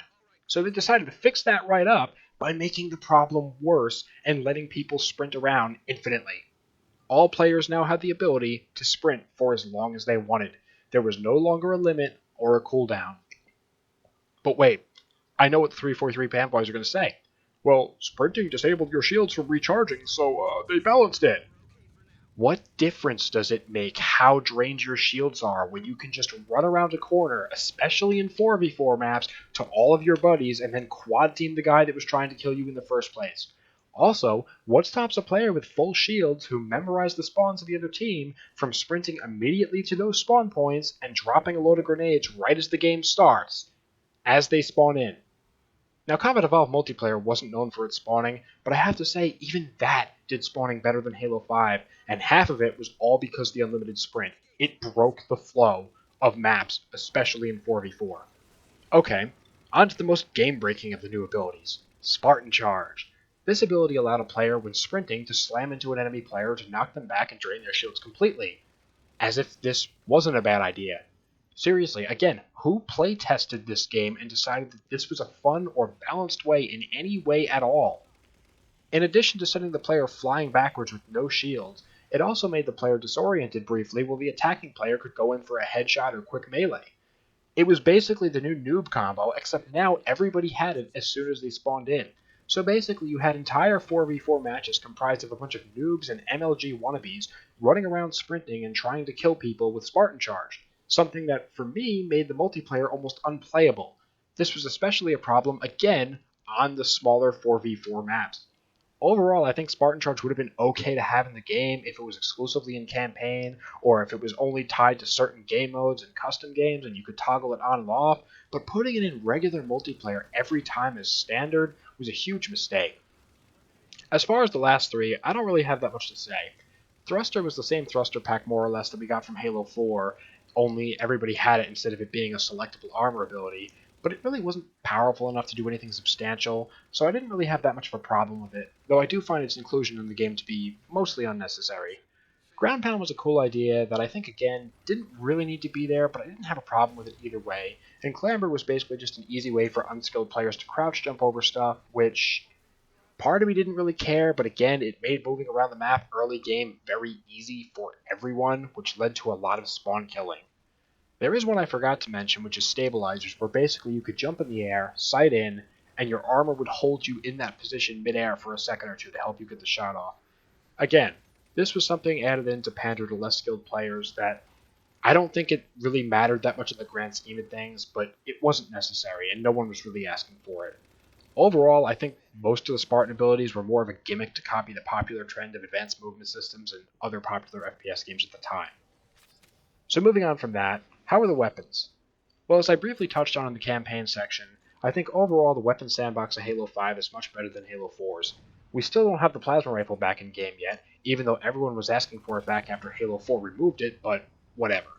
On the upside, the UNSC weapons didn't completely dominate like they did in Halo 4, and none of the weapons really feel useless like was the case with Halo 4's Forerunner arsenal. The only one I can really complain about is the Scattershot. It still feels criminally underpowered for some reason, as if it was intentionally meant to be a weaker version of the UNSC shotgun, but other than that, the weapons feel mostly good, though I find the visual aesthetic of the DMR to be the worst of the series, but that's just purely personal preference. Now for the maps. They weren't so good. Most of them were bland and forgettable. Midship from Halo 2, 3, and Reach has been remade again. Twice. Literally, they remade the same map twice, where they basically put a filter on the map and changed a few of the assets, and they considered that to be two maps. Those were launch maps, by the way, taking up space and content from the other launch maps. Anyway, I really don't understand why this map is in nearly every Halo title in some form or another. Even in Halo 4, there was a Forge version of the map that was put into matchmaking, and I'm pretty sure we'll see it in some iteration in Halo Infinite soon enough. I understand it's big in the MLG community, but for someone like me and the vast majority of players, no one cares about this map. I haven't met anyone that actually likes it. As far as the other maps go, like I said, they were forgettable. Fathom comes to mind, which actually reminds me a lot of Recharge from Halo Infinite, but really, most of the maps suffered a lot from the core gameplay design of having players able to spawn kill so easily. For me, that, like I said, kind of ruined 4v4 completely. Now for yet another elephant in the room. What about the 8v8 maps? I've talked about the 4v4s, so what about Big Team? Well, for starters, I think it's worth mentioning that Big Team Battle, as a game mode, was delayed. It didn't come with the launch of the game, even though every other Halo game has had it. It wouldn't come for quite a while. It was months, if I remember properly. So a fan-favorite game mode that had been in every Halo game up until this point just wasn't there. To add insult to injury, when 343 finally did add them, they looked like this. Yikes. To this day, every single 8v8 map in Halo 5 is a Forge map. A level editor created map, not even an official developer created map. And for quite a while, they looked like this. Untextured, Forge remakes, or if not total remakes, heavily inspired off of maps that existed in other Halo games. To 343's credit, as time went on, and as the Forge mode of the game got added in and updated, that's another thing too, Forge mode also wasn't there on launch either, but as it got updates, players and the devs were able to add textures to the blocks. Imagine that, having textures in a game that's $60. Just imagine that. I mean, what a new concept. So, they added the textures in much a similar way of how you can paint blocks in 7 Days to Die. You can kind of make it look a certain way, have a certain, could be wood, could be metal, whatever. So it is cool. You can add a certain level of charm and detail to the Forge maps, but they still didn't have the same quality of developer-made maps like we had in every previous Halo game, and to me, this was just really lazy. That being said, I will say that most of these 8v8 maps did actually play quite well, and it was probably the most fun I had in Halo 5 in terms of the conventional multiplayer. Now, before I wrap this section up, I just wanted to talk about custom games and Infection, since for me, both go hand in hand. Customs on Halo 5 was cool because of the Forge mode being so detailed. In fact, if there's anything good I can say about Halo 5, it was the Forge mode. Halo 5 Forge is the best Forge out of any Halo game when it was completed, and it really allowed you to do some cool things in customs. That being said, there were a lot of specific options lacking in Halo 5's custom games that were there in previous games, so that kind of rubbed me the wrong way. For Infection, well, it certainly pissed me off, and a lot of other people that it took 343 6 months post-launch to release Infection, and an update that, like many other features, were there at launch for previous Halo titles. 6 months. And when they did finally release it, I expected them to kind of add something considering it took them so long, but it was just, it didn't do anything groundbreaking, especially considering they needed 6 extra months to make it. It gave your character a green sword and some cool, particle effects, and that was it. Nothing that cool was added. There was nothing. It was just regular Infection with a green sword. So overall, I think Halo 5's multiplayer was a huge miss. While there were certainly aspects of it that were quite enjoyable, like decent big team maps in Forge, the delayed content, poor game design with regards to the movement mechanics, and bland 4v4 maps made me quit this game far earlier than I had any other Halo game.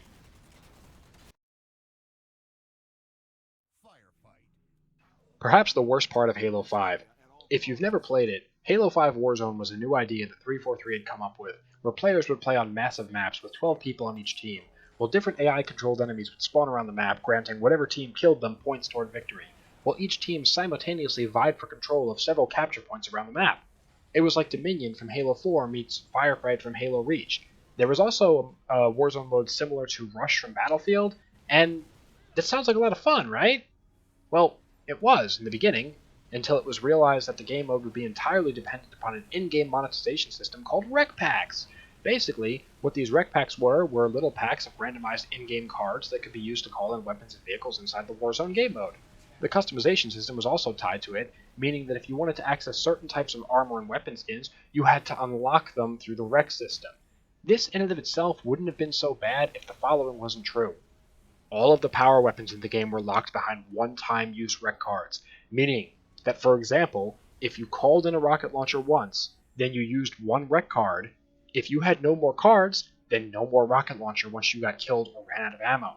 Add to the fact that there was already a huge spawn killing problem in Halo 5 due to the way the movement system was set up, and what you get is players calling in rec cards and dying immediately after spawning in, where the weapon or vehicle would then despawn within mere seconds so you nor anybody else could pick it back up. In order to get more rec cards, you would have to grind for absurd amounts of times, or in some cases, days, literal days, to get one rec pack, which would only give you a few cards that could then use in Warzone or for customization purposes. Then, there was the other way to obtain recs. Of course, real-life money, of which the prices were absurd. The main kinds of rec packs were bronze, silver, and gold, with 343 routinely releasing special rec packs that would cost as much as $25 for cosmetics and one-time use items. Bear in mind, this was well before the recent recession, so $25 in 2015 was even more than it is now. Remember the campaign section when I said sometimes less is more? Well, 343 didn't follow that at all with the rec system. In fact, it seems like they intentionally added as much bloat and filler, which is going to be a problem we're going to see with this franchise later, to the packs as possible to further incentivize players to shell out real money for the packs and maximize monetary gain. Halo 5 is considered to have the worst customization of any Halo game, and I believe this had a lot to do with the rec system. The developers pushed out armor that for the most part was subpar, and that's pretty much a universally agreed upon idea within the community. And especially when you look at some of the armor we had in previous games. And then they'd only release decent looking armor, most of which was remade armor from previous games that again could have just been put in the base game, but they'd only release those in super expensive rec packs that would cost loads of money. Or, 80,000 plus rec points, which would take you again literal days of playing the game to unlock. Not to mention that from a gameplay perspective, the rec system made the Warzone game mode entirely pay to win. At worst, or at the very best, it made it more of a not time played instead of kills or strategies or anything like that. It was just if you played longer, you had more rec cards, so therefore you could just keep calling in tanks or keep calling in planes or rocket launchers, or whatever. There turned out to be very little strategy or fun gameplay elements involved. It just came down to how much people were willing to grind or pay real money for one-time use virtual items. Now, the common counter-argument to this is, well, Halo 5's DLC was free, so you can't complain. But I feel the need to point out that there are far less popular games from far smaller development studios that release free DLC regularly, yet don't have microtransaction systems that are nearly this predatory. And the fact that much of the quote-unquote DLC was actually content that was meant to be in the game at launch that got cut to be released later. You can even see some of it in the original trailers. 343 themselves went on to go as far as to claim that the rec system was, quote, unintrusive and well-liked, despite the massive backlash from the Halo community as a whole. There were countless forum posts and YouTube videos exposing the flaws of the system, but 343 and Microsoft flat out refused to adjust or even acknowledge it in any way, shape, or form. They even went as far as to release an official video, which can still be found today, explaining the rec system, in which a Spartan character tells critics of the system to, and I quote, "Shut up, the grown-ups are talking." This was not the only dismissive, but straight up disrespectful to the community at large, and really shows how 343 as a company views its consumers. They think we're idiots. In reality, 343 has always been disrespectful towards the community, especially post-Halo 5. They often remove posts critical of 343, ban users from their forums and subreddit, and are extremely strict, specifically towards content creators critical of their work. They actively do everything in their power to foster an environment of forced positivity and corporate shills and yes men that will defend whatever their current agenda is, where they prop up creators that promote what they're currently doing or say positive things about the game, while actively suppress and censor creators that say anything negative about the game. I honestly think that Warzone could have been one of the best game modes Halo had ever seen, and it really had some genuinely cool ideas and innovations, but it was ruined by corporate greed and putting cheap profits over making a good game. In reality, I think that was the case with pretty much all of Halo 5, and we'll start to see that even closer to modern times, but I'll get into that later.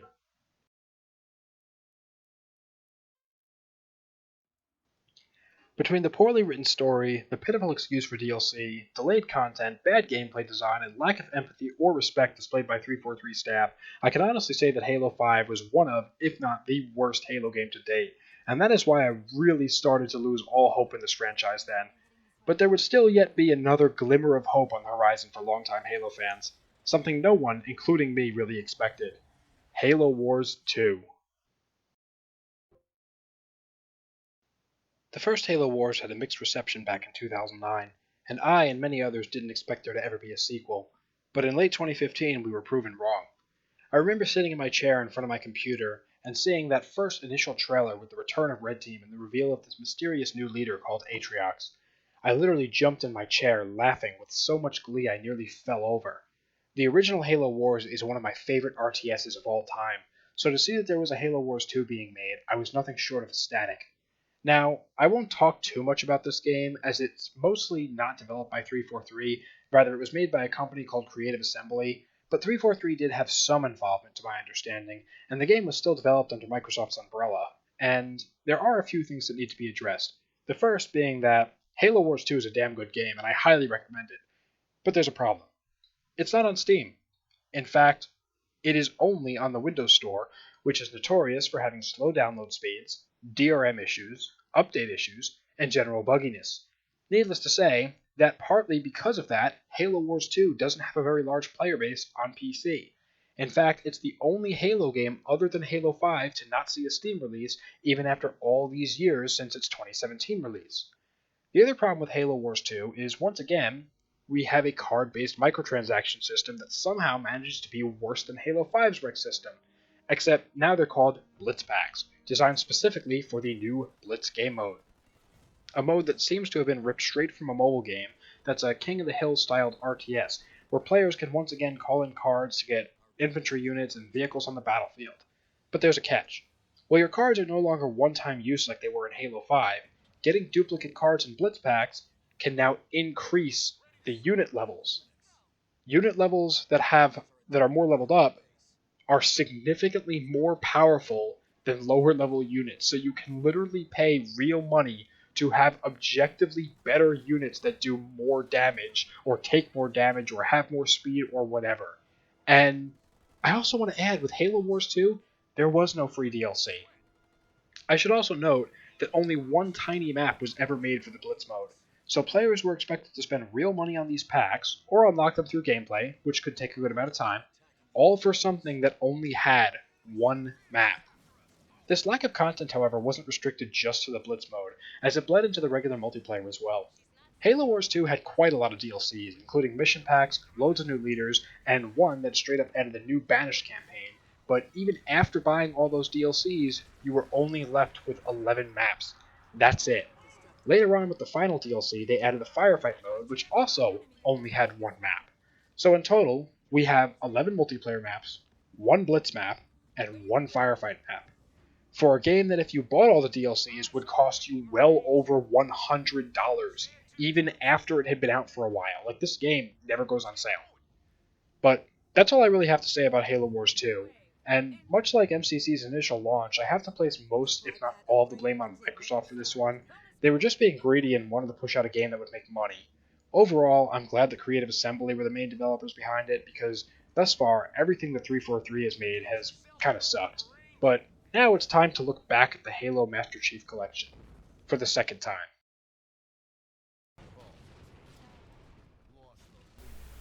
As far back as 2015, there were rumors spreading that there was a working port of Halo the Master Chief Collection for PC that Microsoft and 343 had under wraps for one reason or another.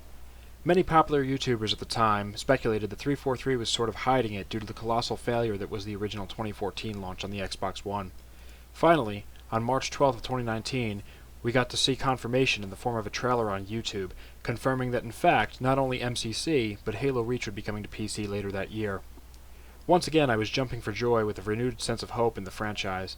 In the following months, I would look forward to release, and I pre-ordered, making sure I was able to play it day one, and I was actually impressed.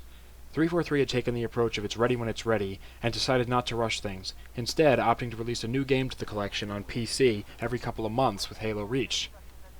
When I first played Reach on PC, I was absolutely in love, playing one of my favorite childhood games of all time for the first time in many years, and getting to re-experience all the awesome stuff that came along with it.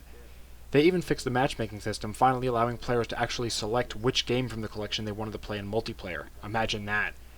Everything was great except for one thing. Once again, just like in Halo 5, for some reason 343 elected not to release Forge with the rest of the game. So that was going to come a few months later in another update. What I don't understand to this day about that was that Forge was actually fully accessible and functional on launch with the use of mods, and all the mod really added in was a button to allow you to access it. It didn't actually add in the Forge mode itself. So it worked, so why was it not added in? That always seemed very strange to me. But whatever, Reach was out, and the rest of the games were coming soon. About a month after Reach dropped, we got our hands on Combat Evolve, which brought with it a new progression system that featured challenges. Gone was the way of leveling up to earn season points to unlock in-game cosmetics. You now had to complete grindy and often tedious challenges, such as playing a certain game mode, or even a specific game within the collection itself. So the whole thing of allowing players to choose what games they played in multiplayer was now a bit of a moot point, considering if you wanted to unlock cosmetics, you had to play what 343 wanted you to play. Also another thing. Challenges by definition are something out of the ordinary that you do that's usually difficult for the purpose of some kind of reward. So why were challenges made the standard way to unlock stuff from here on? I've seen lots of forum posts about this, and I've even made a video about it myself a little over a year ago, and yet 343, to my knowledge, has never responded in any way regarding it. Challenges should be supplemental, not the sole way to unlock things. It should be like it was in Halo Reach, where you could level up and get credits to buy armor, while also completing challenges as a bonus. I don't know why this isn't a thing, and, well, I can speculate on that, but I'll get to that later. So challenges were the way to go with unlocks, and something I noticed right off the bat was that there was a whole lot of filler in those unlocks. And it wasn't just the first season that was associated with Combat Evolved, but every subsequent season to date. Why do we need 8 visors that all look very similar for Halo 3? Who was asking for all those nameplates? Granted, some of them are cool, but a lot of the others are just... Look, I realize this is subjective, but it really feels like with a lot of this stuff, they took the Halo 5 approach of quantity over quality. I mean, how many different nameplates do you really need? On top of the progression being done in what might be the worst way possible, the game itself had a lot of bugs, many of which weren't patched until over a year later. What happened to It's Ready When It's Ready 343? Some of these glitches were really simple ones too, like if you go back you can actually see that if you went to zoom in on Combat Evolved, the sound effect that was supposed to play with zooming in just wouldn't. In fact, sound issues would plague MCC in the next release as well. On to Halo 2, and we have the same type of sound issue that was present in MCC's original launch way back in 2014, where if you tried to reload a weapon in the H2A multiplayer, then the sound effects for reloading wouldn't play half the time. There would just be no sound effects. And again, this was present in 2014, and in the 2019 PC release, they still hadn't fixed it. Then Halo 3 would come out, and lo and behold, the hit detection still didn't work. Again, another issue that was present in the 2014 version of the game and was still present on the Xbox version in 2019, and then when it finally got ported to PC in 2020, it still didn't work. I mean, you've got to be kidding me. How did they not fix this after 5+ years? Now, to be fair, it is slightly better than it was, but it's definitely not fixed. It should not take 5 years to get slightly better. Along with hit detection still not working, we once again have more filler that came with Halo 3 for the season points, and no changes at all to how the system works. So, other than a base function of the game not working properly, Halo 3 was great.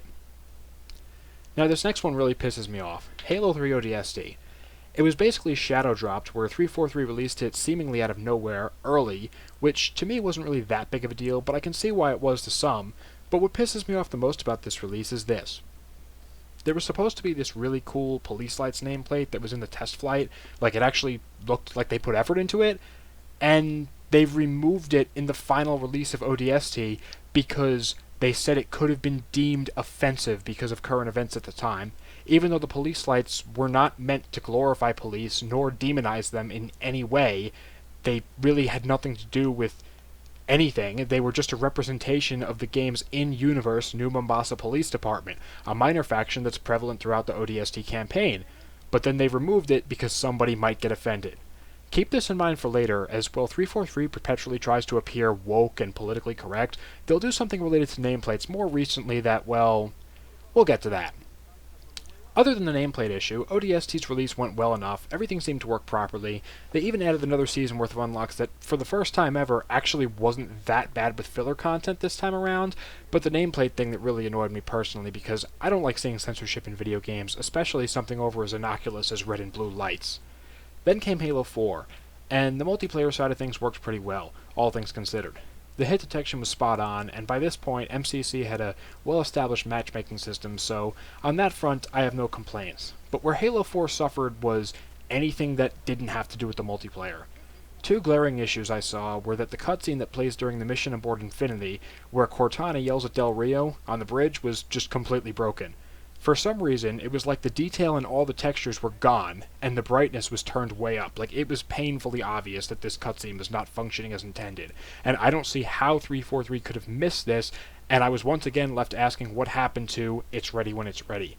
This is just another example of something being pushed out when it's not finished. Another bug I found was that for some reason, no matter how many times you completed the last 3 levels of the Spartan Ops game mode, the game wouldn't actually give you any credit for doing so. It would say that they were unplayed.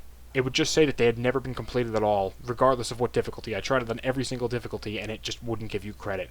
The craziest thing about all this is that neither the cutscene bug nor the Spartan Ops bug were fixed until about a year later. It took them a year to fix these really obvious bugs on a 10-year-old game that they had released a total of 3 times.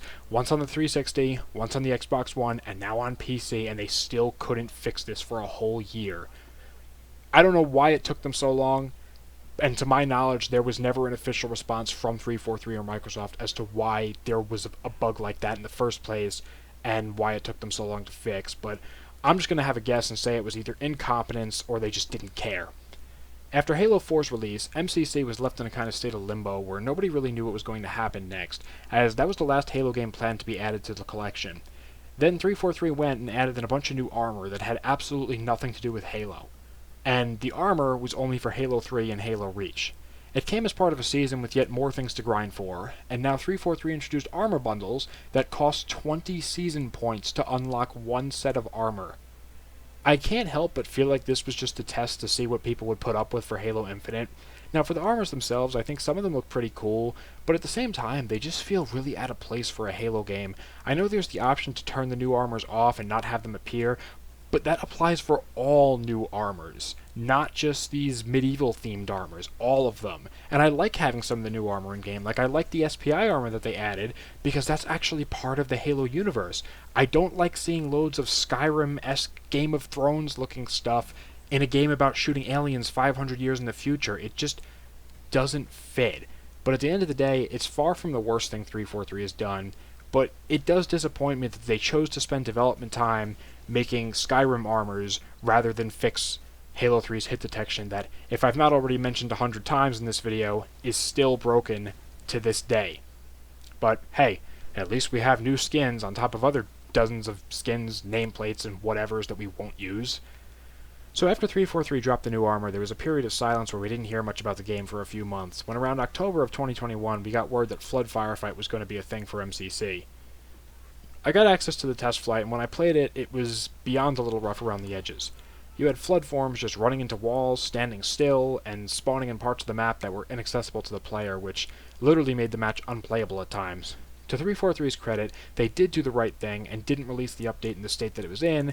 However, it did take them months to fix and finally release it in early April of 2022. But hey, better late than never. At the end of the day, I think Flood Firefight was probably the smoothest thing 343's ever done for this, but now I need to talk about the big thing, the elephant in the room. The reason why people are review bombing MCC on Steam, and something that puts the whole ridiculously grindy challenge-based progression system in perspective and makes a lot of things add up. Master Chief Collection is getting microtransactions 8 years after it released. Now I say is, and not 343 is considering adding them like the official reports say, because the writing's on the wall. 343 wouldn't consider adding microtransactions just because, and they certainly wouldn't come out and publicly say they were if they weren't actually intending to do so. Historically, anytime 343 has brought up the idea of microtransactions in any capacity, they always get implemented and not in the best interest of the player. Take for instance Halo Infinite, which I'll get more into the next section. Remember how they said it was going to have a deep, player-first, Reach-like customization system? Yeah, remember how that turned out? So take that and the rec system in Halo 5, and look at how poorly Infinite is doing right now. And then look at how grindy the Seasons point system is in MCC. Now look how much filler there is. Look at how the different items are placed in arbitrary positions within each season, and look at how hard that makes certain very basic things to unlock. For example, if I wanted to unlock the Halo 4 ODST helmet, I would need to unlock every single item in the season that comes up before it, up to the tier it's in, meaning I would need a total of 60 season points just to get one helmet that, might I add, was supposed to be in the original launch of MCC, but wasn't, along with the Mark V, Ricochet, and Prefect armors, that were then locked behind season points even though all the other old Halo 4 armor was available to unlock for free. 343 has claimed that they're considering adding in said microtransactions as a method to, quote, help new players catch up. Bear in mind, as I mentioned earlier, the vast majority of challenges only give you one season point, and half the challenges don't even give you any at all, deciding quite time-consuming to complete. They only give you XP, which if you've leveled up past the first season of unlocks, I think there's like 8 seasons now, you don't get points for leveling up after that. They don't give you any, so all that XP that goes towards leveling up is completely arbitrary. And like I said, a lot of the challenges are very time-consuming, so why don't they all give you season points? They literally give you nothing. You can't tell me that 343 didn't design this system with a skip-the-grind microtransaction system in mind down the road. I mean, look at it. It's all there. They've literally been conditioning the player base to get used to grinding for shit they don't want or need so they can push the Battle Pass system in Halo Infinite and later the microtransactions that they're going to be adding into MCC. If they really wanted to help players catch up as they claim, they could simply overhaul the unlock system by giving people more points for completing challenges, allow people to earn season points for ranking up, not charge 20 season points for one set of armor, and give us better and more relevant challenges. What I mean by that last part is that right now there's a challenge to win 2 games in the competitive playlists, but the only problem is nobody plays competitive anymore. It's so hard, if not impossible, to get a match on any of the playlists, and if you are quote-unquote lucky enough to get one, you'll usually be matched with a team of tryhards that'll kill you as soon as you spawn because, well, it's a competitive playlist on a game that has below 3,000 players. So the players playing the game still are already going to be players that are heavily invested in it. And if you're not there, if you're not grinding and playing all day every day, there's no way you're going to win one of these matches. Also, on a side note, Halo Reach Invasion is one of my favorite game modes of all time, so why 343 is it only playable in competitive? You can't play it in social playlists. Why not add it to that regular social matchmaking as a toggle in the 8v8 mode? You could toggle it on and off along with the objective game types and the flag game types and whatever. I know Original Invasion's supposed to be 6v6 and not 8v8, but I don't really see how 8v8 would harm it. It would also be nice if Dominion from Halo 4 got the same treatment, as it's a game mode that barely gets any playtime as it is. But really, it seems like at this point 343 is again looking for more ways to milk money out of a franchise that's basically dead. MCC has almost as many players as Halo Infinite does right now according to the Steam charts, and that's not saying much because neither game really has that big of a player base, and it's really sad for Halo Infinite because it only came out 8 months ago, but more on that later. Now, another thing I want to mention in regards to MCC is the lack of support for any game that isn't Halo 3 or Reach. Now, don't get me wrong, I love both of those games, although 3 is basically unplayable because of the bad hit detection, and I don't want to play only Reach. There are other games in the collection. When MCC first came out, I was most excited to play Halo 2, as I hadn't played it in a long time since the servers for the original game shut down back in 2010. In fact, Halo 2 was the whole game MCC seemed to market towards in its original release with Halo 2 Anniversary. It seemed like it was going to be a big deal, and it just wasn't. To date, there's not been a single new cosmetic added to the original Halo 2, and only one new cosmetic added to the Anniversary multiplayer, which also, why are there only like 7 maps in H2A? They called it Halo 2 Anniversary, made a whole separate game for it based off of Halo 4's engine, but then proceeded to only give us like half the multiplayer. They only remade 7 of the maps. All while every other game in MCC comes up with all the base game maps, all the DLC, and Halo 3 to this day is still getting new maps. I mean, the bad part is I actually loved H2A multiplayer. I personally think it was one of the best parts of MCC, but nobody plays it anymore due to the lack of content. Why do we keep continuously getting more customization content and just for Halo 3 all the time? Like I said before, we've gotten new maps, we've gotten 7 different new visors that all look the same, and even Halo 4 gets some, even Reach gets some, they've even given some to Combat Evolved. But Halo 2 is just like the black sheep, they don't want to talk about it for some reason. We barely get anything for them, they just keep pouring it all into Halo 3, and I don't think it was really needed in the first place. Now, I do like the new maps, and Flood Firefight, but all the Skyrim helmets and weapon skins, I don't see why we needed those.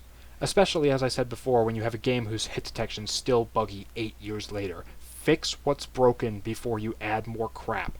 I really can't stress this enough. The last couple gripes, and probably the biggest I have with MCC at the moment, is directly related to the matchmaking itself. First off, let's talk about who you get matched with. I've seen some speculation online that MCC uses a skill-based matchmaking system in not only the ranked playlist but social as well, which in theory is supposed to lead to matches being 50-50 win-loss. In theory, this is supposed to make it so no team is constantly winning or losing all the time, but if there's skill-based matchmaking, then it doesn't actually work. Far too often I'm put into games where the final scoreboard looks like this, and this.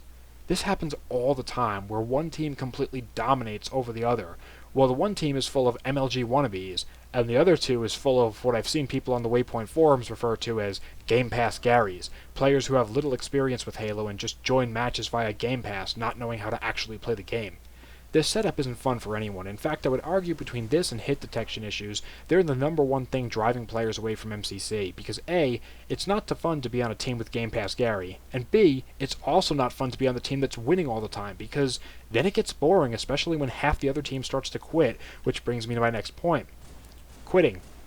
I have never seen so much quitting in a game before, probably because in literally any other franchise, it's not that big of a deal. Someone quits, someone else fills up the match.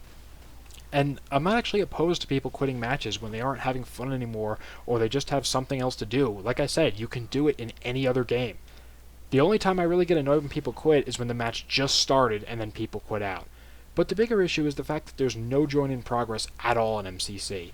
As I mentioned before, other franchises deal with quitting where someone quits, someone else searching for a match gets to join in. And adding this in would fix so many problems we see today. You'd have faster matchmaking times. You wouldn't have BTB matches that are 6v4. I just don't understand why they've not added it. I've heard arguments against it such as, well, people don't want to be put in a losing match because that's likely where there'll be holes in it, because if people lose then they'll start to quit, then anyone searching for a match will always get put in a losing match, but I say who cares?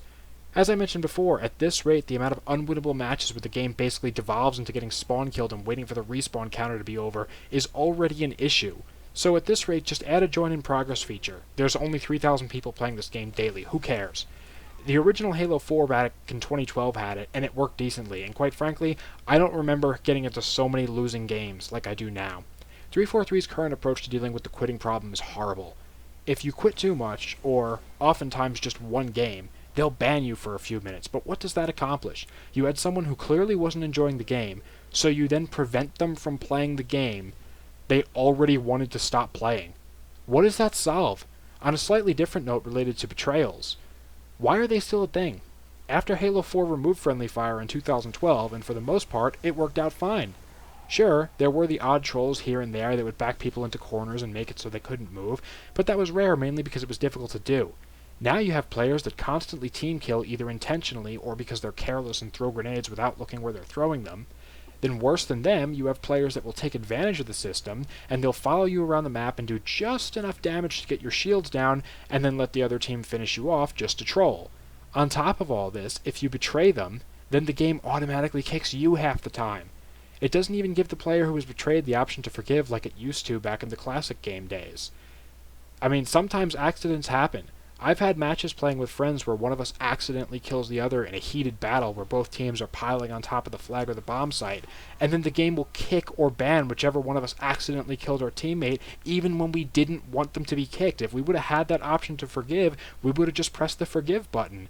And then when one of us gets kicked, the game bans us for quitting. And then we have to wait for them to join, wait for their ban to be over, and it just slows the whole game down, and it really kills the mood to the point where no one wants to play anymore. The next big issue with the matchmaking is the amount of AFK players this game has. I have a theory on why this is.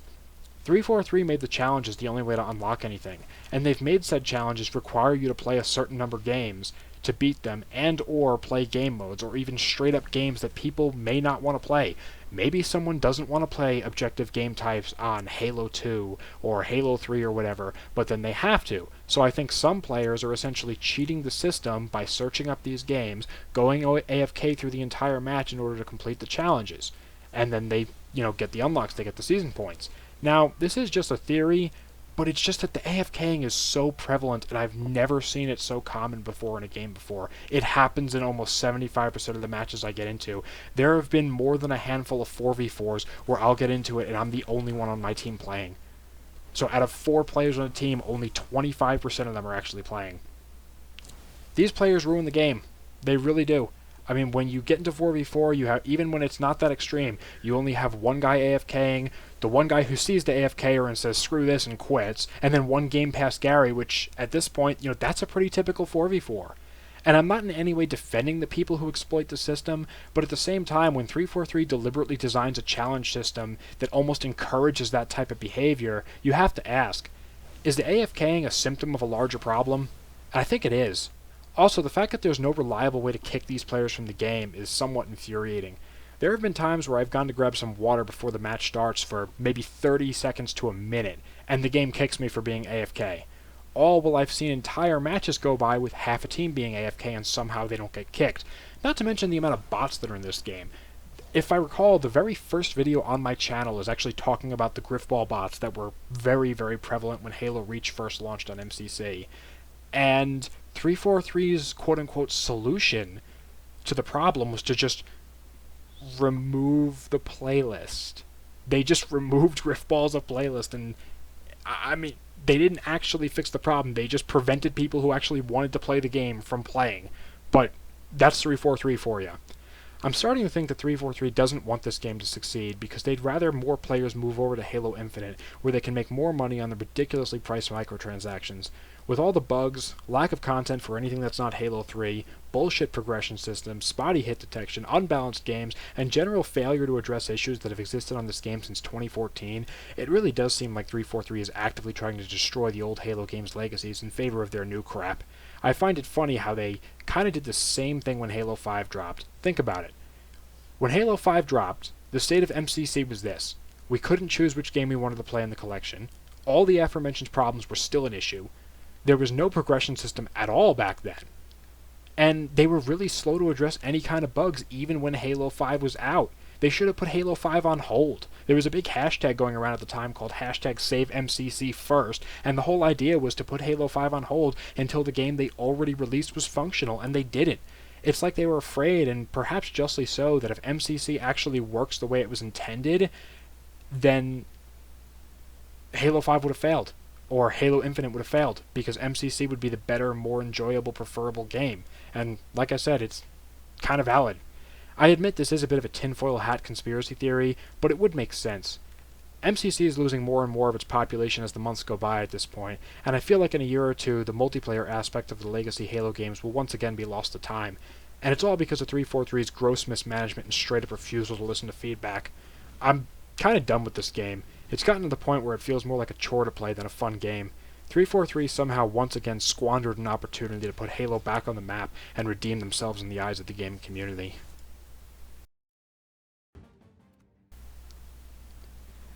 Real quick before we start, I just want to say if you're still here with me at this point in the video, I just want to say thank you so much for watching and sticking around this far. This has been the longest video by far that I've ever made, and so much time and effort has gone into writing the script and editing the video. If you haven't already, hit that like button and subscribe. I have a lot planned for the future of this channel. With that out of the way, let's get into it.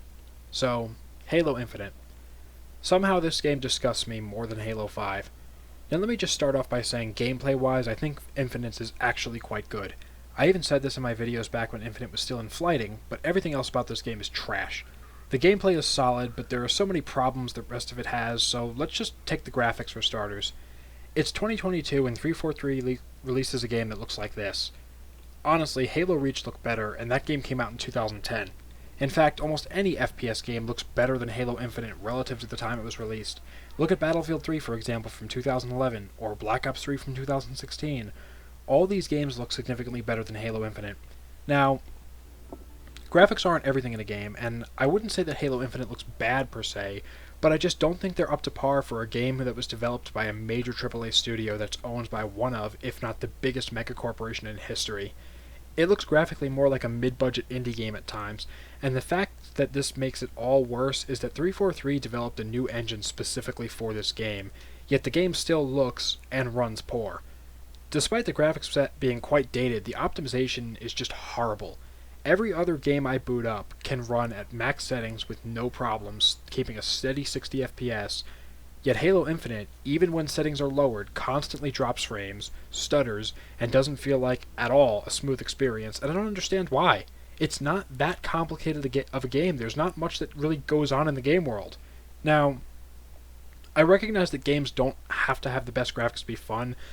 I mean, half my channel is Ravenfield content, and that game's graphics are basically untextured polygons and little, like, almost blocky-looking soldiers. But it runs well, and the performance issues with Infinite is one of the things that gets me the most. If you're going to have a game with subpar graphics for its time, it should at least run smoother than Infinite does. It honestly baffles me of just how slow this game is at times. Long loading screens are common and frequent. The menus take forever to load for no observable reason. I mean, what about this game is so demanding that it takes this long to load? On top of that, if you don't install this thing on an SSD, it basically doesn't run properly. It'll constantly freeze up no matter how low you turn the settings. On a slightly different but related note, it was recently found out that the multiplayer for this game sometimes uses almost a gigabyte of data per match. I mean, what data is this game sending or downloading that's nearly a gigabyte's worth for one 10-minute match? Is it just inefficiency?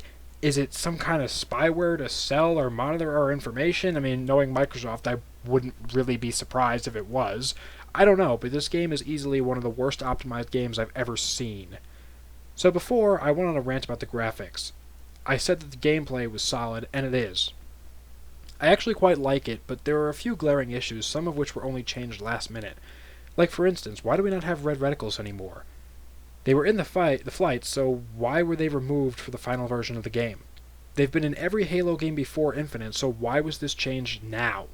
And the grenade and equipment selection is atrocious. The fact that you have to memorize which button selects what on the D-pad, when in the campaign you carry 4 of each, is kind of ridiculous.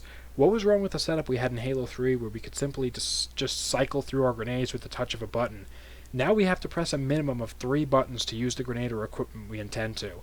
I mean, even in Halo 4 they had a better system. You could just kind of press on the D-pad which direction you wanted the grenade select to go in. If you wanted the plasma grenades, you pressed it to the right. If you wanted a frag grenade, you pressed it to the left. If you wanted, or whatever, whatever direction you had to press it. And then, of course, you could send it backwards or forwards wherever you needed to. And there were only 3 types of grenades there. So now that we have 8 types of things to select from, you have to do this weird, complicated menu thing. It's just inefficient and feels really clunky. Not to mention the fact that if you do end up selecting the wrong one, especially in campaign, you usually end up dying or using something valuable that you wanted to save for later on. So, again, why was it set up this way when they already had something that worked in the past? Speaking of controls, in Infinite they just feel off, like you're constantly sliding around on ice and you don't have full control of your character. I've especially noticed this on controller. Mouse and keyboard isn't that much better, but controller is just abysmal, and I don't know what's up with it. There's definitely some aim assist on controller, but whenever I'm not locking onto a target, it just feels like the character is constantly drunk or ice skating or something. Like, it's just, you constantly don't feel like the sensitivity is, it's very inconsistent, and I've tried to mess around with the settings, but no matter what I change, it just feels off. Moving on from basic functionality, that, as I've said, isn't great, let's talk about the campaign. Let me begin by saying I liked the campaign overall in terms of gameplay. Again, I can't stress enough, it has solid gameplay, but the fact that Microsoft charged $60 for this game is absurd. There is no way $60 worth of content here. Combine that with the fact that players who spent $60 on the campaign still had to buy the Battle Pass separately if they want to unlock any, and I mean any, armor in the multiplayer. A $60 price point is absurd. What makes it even worse from what I've seen, there's evidence to suggest that this wasn't going to be the case and that there may have even been some campaign-exclusive unlockable armors that would be usable in the multiplayer, as there are literally multiple boxes scattered around the game world called armor lockers. The game calls them armor lockers. They're actually called that. Can you guess what those armor lockers contain? What might they contain? Armor, right? Nope. They just have a bunch of generic emblems and skins. Emblems that I might add in previous Halo games you could just select from the menu without having to unlock or pay extra for. Really seems like something was cut off there in favor of milking more money out of the player base. In fact, there have been claims recently that about 2/3 of Halo Infinite's campaign content was cut in 2019. Now, I know a lot of games have cut content, but 2/3 of the game? If that's true, I want a refund. Not that I'm actually going to get one. The sad part is you can kind of see some of where the cut content might have been. Towards the end of the campaign, you go to a large island that the game more or less skips over, and then you can't return there at all after completing the last mission, so much for open world.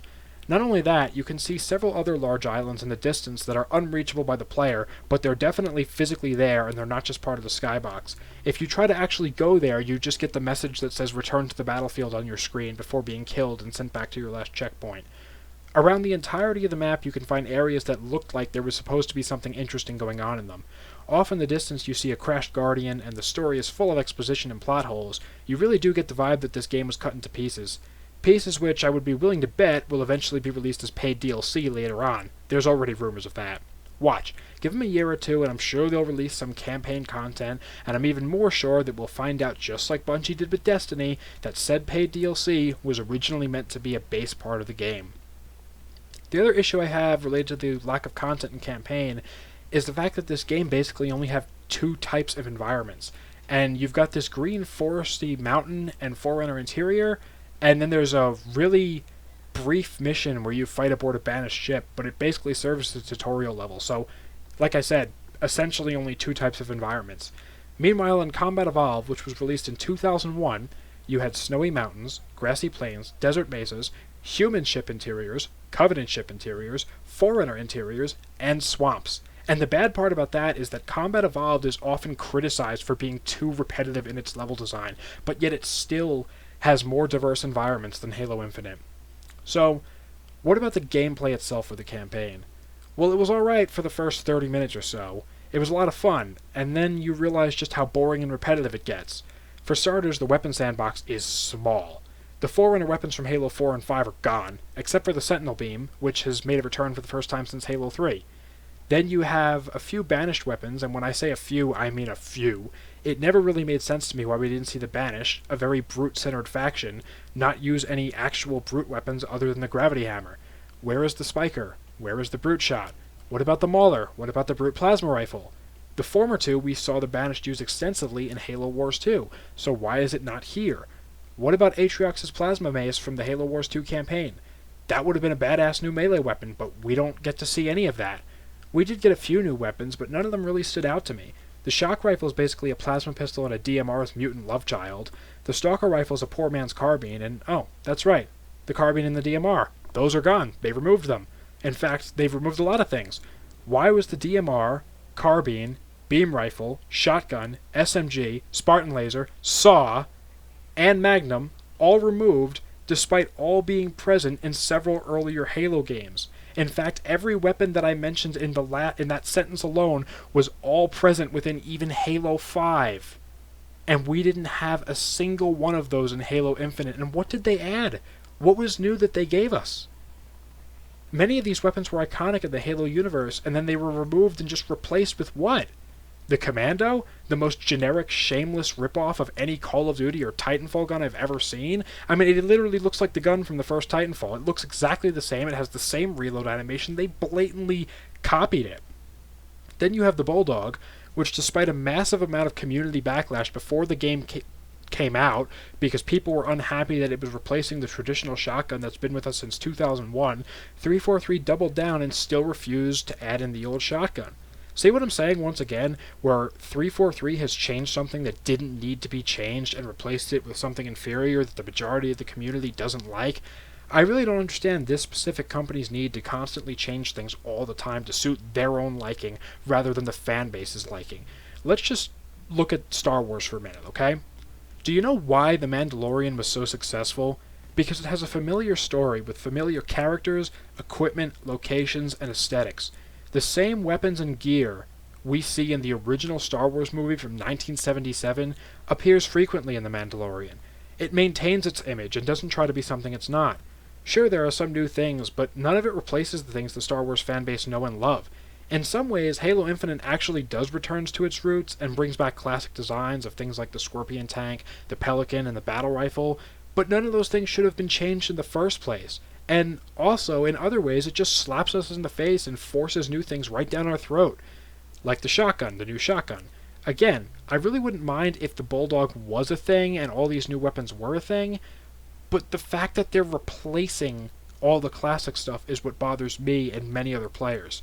Now, I realize thus far a lot of my complaints about this game has been aesthetics and basic functionality, but let's talk about the actual story. How does it fare in comparison to the other Halo games? Well, let's just say it's way better than Halo 5, but that really isn't hard to accomplish. I think shitty Halo fanfic that I wrote in middle school was better than Halo 5. The game starts off with the UNSC Infinity being invaded by the Banished, which... Wait, how many times is the Infinity going to be invaded? They've used this plot point way too much. I've not even read the comics, but just from the games alone, this is the third time that the Infinity has been boarded. The third time! It happens twice in Halo 4, and now in Halo Infinite? I'm starting to think this state-of-the-art ship isn't so state-of-the-art considering in its short appearances in the games with just how many times it's crashed, been disabled, or boarded. But anyways, Atriox grabs the Chiefs and throws them out into vacuum of space, and wait, what? What is the Infinity doing fighting the Banished now? Last I checked, the Banished were on the Ark at the end of Halo Wars 2. When did this happen? And I thought the UNSC was fighting the evil robots being led by Cortana at the end of Halo. Did I miss a game or something?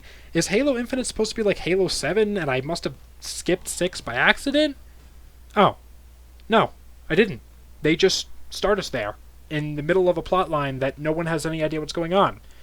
Okay, so Chief is drifting in space for a few months, something I find a bit odd. Then a pilot picks him up, and, well, you've gotten this far in the video, you probably already know where the story goes from here.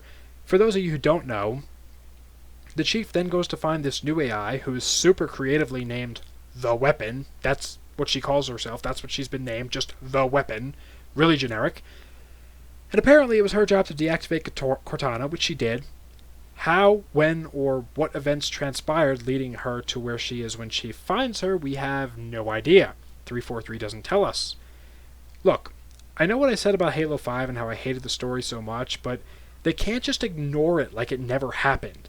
I mean, if they were going to retcon Halo 5 totally, I would have honestly been okay with that, but to still have it be canon and then just lazily gloss over the entire plot line like it never happened, but then still having it makes the whole story feel empty.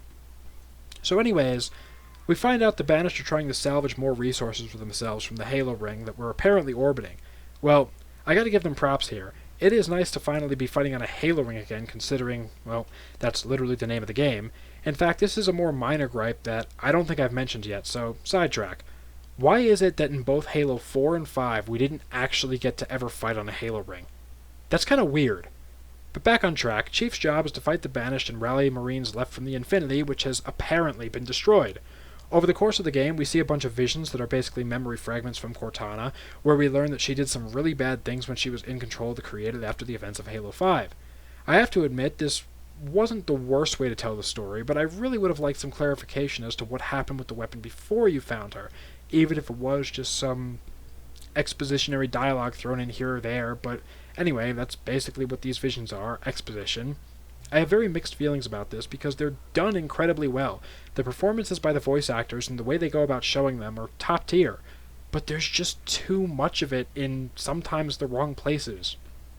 Like I said, there are some cases where I think we could have used a bit more exposition, but at the same time I just feel like this game relies far too much on it at the wrong times. It tells us what happened without really letting us experience it. It's more of just telling us, giving us like a history lesson. That being said, the visions are a nice way for 343 to kind of show us what happens instead of it just being mentioned in regular dialogue. It just feels really forced at times. Like I said, presentation is good, but I just wish they would have done it a bit less at times and a bit more at other times, so I have very mixed feelings about it, but it does feel better than Halo 5, where stuff was just happening and there was no explanation. My real problems with the story don't really start until later on, when we find out about this new race of aliens called the Endless, which are somehow more dangerous than the Flood. The Flood. As in that Flood. The Flood that caused the Forerunners to create the Halo rings and wipe out all life in the galaxy to stop them from consuming it all. Okay, I'm not sure how the Endless are more dangerous than that, but I'm sure 343 is going to tell us, right? Once again, not a chance.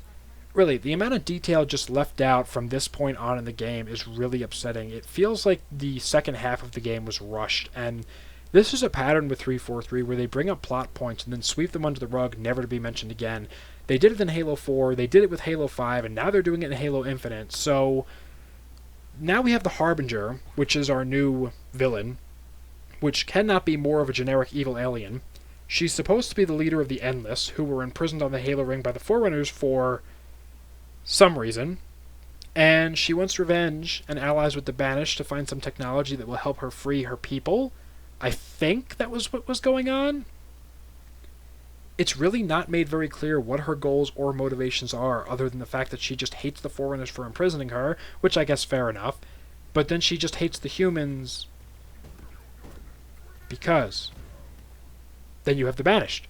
One issue I have with them is that it's never really made clear as to why the Banished hates humanity so much. In Halo Wars 2, we found out that they were basically just another rebel group from inside the Covenant who didn't like the way they were being treated, so by extension, would it not make sense for them to be at the very least neutral towards the humans, or to side with humanity like the elites did, and like loads of other random Covenant species did. In fact, if you read the books, there are a lot of former Covenant species that are just kind of okay with humans. Now, there are some that are against them, but it just doesn't make sense why the Banished vehemently hates humanity. So, I might be missing something here, but it just strikes me as a little odd. I feel like 343 just needed a new enemy to fight, but they forgot to give players an actual reason for their existence. Back to the story. Somewhere along the way, the pilot, who the game really tries to force you to care about, is abducted by some elite whose name I can't remember and whose only personality trait is he hunts Spartans. Apparently. This guy was, in my opinion, a huge missed opportunity. The marketing leading up to Halo Infinite, this elite was shown off quite a bit, and I think if they gave him, or really any of the characters, more development, it would have led to a more interesting story, but they didn't, so whatever. So the chief goes and kills the evil elite and saves the pilot. Then they all go to stop the Harbinger from doing evil alien things. What those things are, again, it's not really... I mean, the Harbinger, like I said, super generic. The chief beats the Harbinger in what's probably the worst designed boss fight of this game.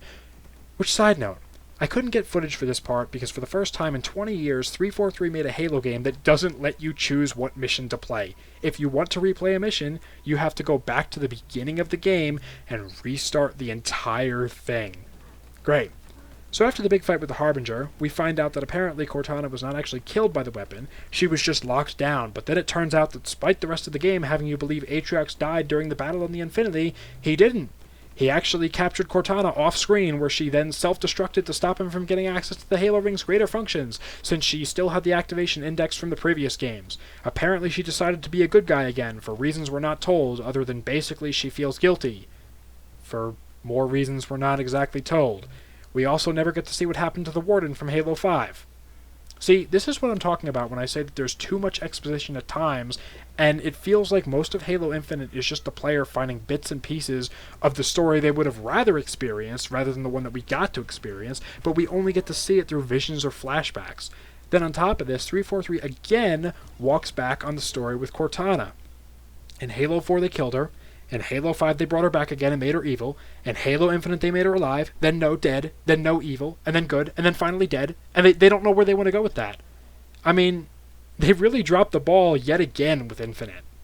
So the game ends, and then it's revealed that the Harbinger contacted someone about releasing the Endless, where it seems implied that that someone is Atriox, as we see him opening a door that leads to a room with what appears to be offensive bias, a highly advanced Forerunner AI being deployed to fight the Flood and study the Endless, which is a character that we only see for the first time in the games in this scene, so if you haven't read the books, you have almost no context to why this is significant. But Atriox may now have access to the most advanced Forerunner AI ever created. In truth, having read most of the books, I still can't figure out what the Endless are and why they're such a big deal. I mean, overall, I feel this aspect of the story was poorly written, and it's the main threat in the story, so, once again, ball dropped 343. At the end of the day, the campaign wasn't bad, I just found it to be very meh experience. There were parts of it that I genuinely enjoyed, while there were other parts that made me scratch my head and roll my eyes. Overall, I think the campaign is actually the best part of the game, but as I said earlier, it does feel quite repetitive and monotonous at times, and therefore I can only enjoy it in small spurts of an hour or two before I start to want to do something else. That's really all I have to say about it, so let's move on to the multiplayer. So before I get to the massive elephant in the room, I just wanted to talk about the multiplayer strictly from a gameplay point of view. It may surprise you to hear that I don't have that much to say about it. The maps are okay, some are even good. We could use a little bit more, but overall, unlike the campaign, they give a nice variety of environments. I personally think that the spawning in this game is some of the best that we've seen thus far. The spawn killing we've experienced in previous Halo games isn't really a thing in Infinite, so I do like that, though I don't like that we have such a long respawn time, even in 4v4 modes. That is kind of a head-scratcher. I think they may have done this to cut down on the spawn killing, so in a way it's a double-edged sword. The weapon sandbox feels okay-ish, but I feel like the AR and BR just dominate too much like they did in Halo 4. There is little reason to use any of the other weapons, aside from the power weapons like the rocket launcher or the sniper rifle. In a way, this is a good thing, because it puts everyone on a more level playing field, but it would be nice to see some more variety in what weapons are used. We kind of had a similar issue in Halo 4, like I said, where UNSC weapons became unquestionably dominant. But the thing here is we don't even have the variety. As I said earlier, there's no DMR, no carbine, no light rifle, no needle rifle. So, like I said, I would like to see some variety. Other than that, I find it hard to find things to complain about with the gameplay itself. My biggest issues are more to do with things like the controls and optimization, the way the game runs itself, which I mentioned earlier. But the actual gameplay here is actually a lot of fun. I wish we had more weapons to play with, but other than that, I would say it's a solid 7 out of 10 experience, the big detractors being lack of weapons and the controls. I don't like the live service model, especially considering 343 hasn't really given us too much in the way of service with this game, since it's been out for 8 months and the only thing they've added is, I think, 2 new maps. They've not added Forge, no Infection, and it's honestly kind of sad, and I think it's one of the things that holds this game back the most is just the lack of content. I mean, not for nothing, Halo 5 had Infection mode added to it by 6 months in, and that was still way too long, but we're 8 months later with Halo Infinite, and we still don't have Infection, and you'd think they would have learned from Halo 5 with not having enough content up front, but then again, this is 343 and Microsoft we're talking about, so who knows. The fact that desync as well is still an issue, and that oftentimes enemy players will just be able to walk right through you when you go to melee them is annoying. In fact, I went to get some footage for this video the other day, and in my second game this was happening. It only took me 2 games to get this to happen. But again, that more goes into the technical side of things, and I wanted to just focus on gameplay here. When the game does work, it's relatively fun to play. I like it, but that's the key thing here, when it works.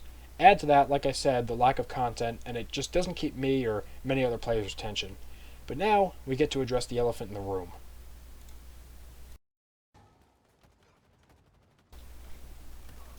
So this is the part of the video where I get really angry, and this is by far the worst part and the most inexcusable part of Halo Infinite.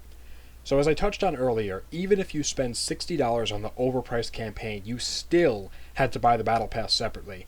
I didn't do this because even if you bought the Battle Pass, you still didn't get to unlock all the cosmetics. In fact, many of them were selling in the store for upwards of $15 US. $15 343 thinks a single set of armor is worth. I remember during the marketing of this game when members of 343 claimed they were approaching the microtransaction system from a, quote, player-first mentality. Well, I guess that went out the window. Did I mention they monetized colors? That's right, you can no longer just select the color you want. No, now you have to pay Microsoft if you want them. Different combinations of blues and reds, or in some cases 10 different shades of the same flat colors. This is by far the most predatory microtransaction system I have ever seen in gaming. But oh, I'm not done just yet. Then, they introduced the Armor Core system, where you can only put armor on if you have access to that armor core, meaning if you unlock the armor for one core, you can't use it on another. This is blatant money-making scam that intentionally makes it harder for players to customize the character the way they want to. Now, a quick note here, something that's been developing as I've been writing the script for the video, is apparently they're now going to allow you to use different visor colors with different cores. They're going to make the visor colors interchangeable between the cores, and people are acting like this is like a massive act of charity by 343 when you used to be able to use them with any armor.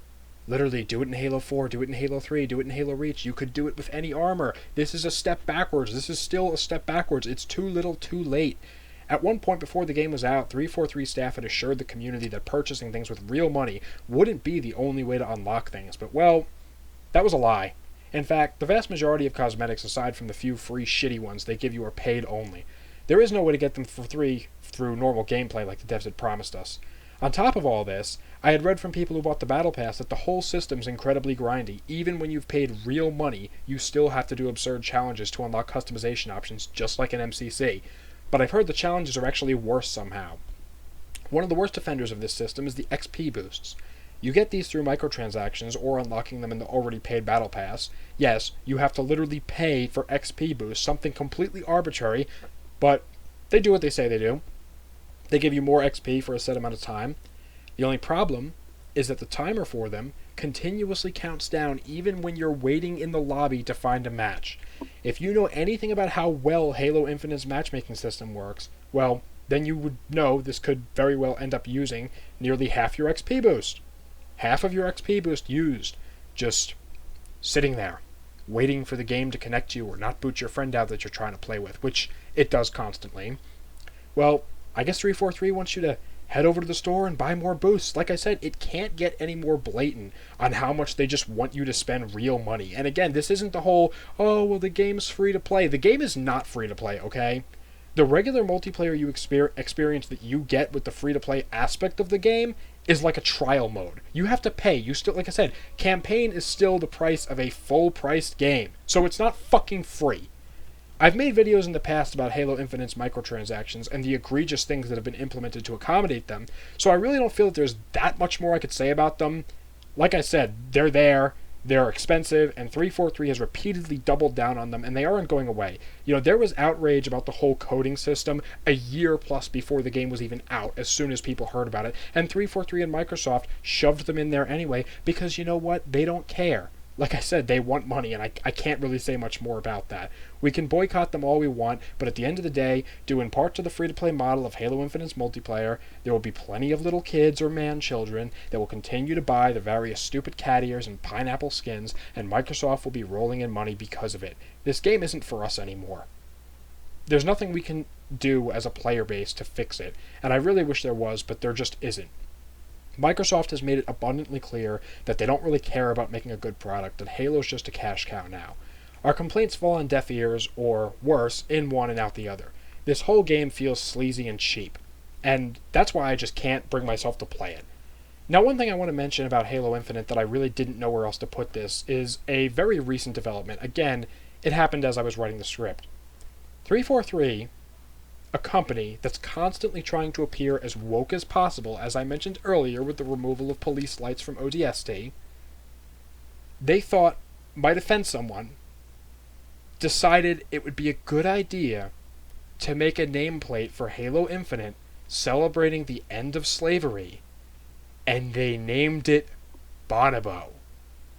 As in the bonobo ape.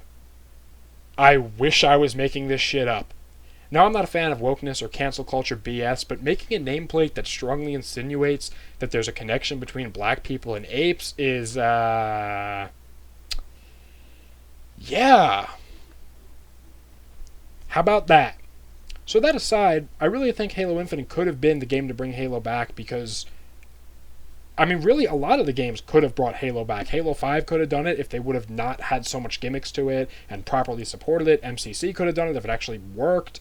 And Halo Infinite could have done it because, as I said in the gameplay section, there is solid gameplay behind it. But they've been so worried about making a quick buck rather than making a long-term, enjoyable, quality product that they've completely ruined this franchise. 343 is completely incompetent, and Microsoft's greed, once again, has squandered the Halo franchise's opportunity, and I feel that Halo at this point is in its death throes once and for all.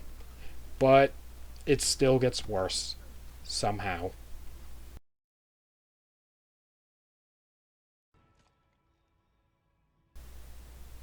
So, I wasn't going to talk about this in this video because I mainly intended to talk about the games.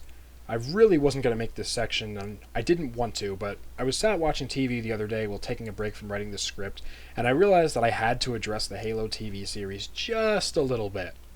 The Halo TV show has been a thing in some capacity since 2013, but it didn't actually come out until 2021, and what they made of it was, I'm just going to be blunt, it is honestly the worst TV show I have ever seen, and I like watching shows that are bad just to make fun of them. But the Halo TV series doesn't even have that level of entertainment value. For starters, well, where do I start? The show writers decided to, and I quote, not look at the story of Halo when making the show. They literally intentionally made a show about Halo and then made it not follow the story in any other form of Halo media at all. In my mind, this is just a blatant attempt to capitalize on the Halo brand and nothing else. This show literally could have been another generic, random, forgettable sci-fi had the Halo brand name not been attached to it.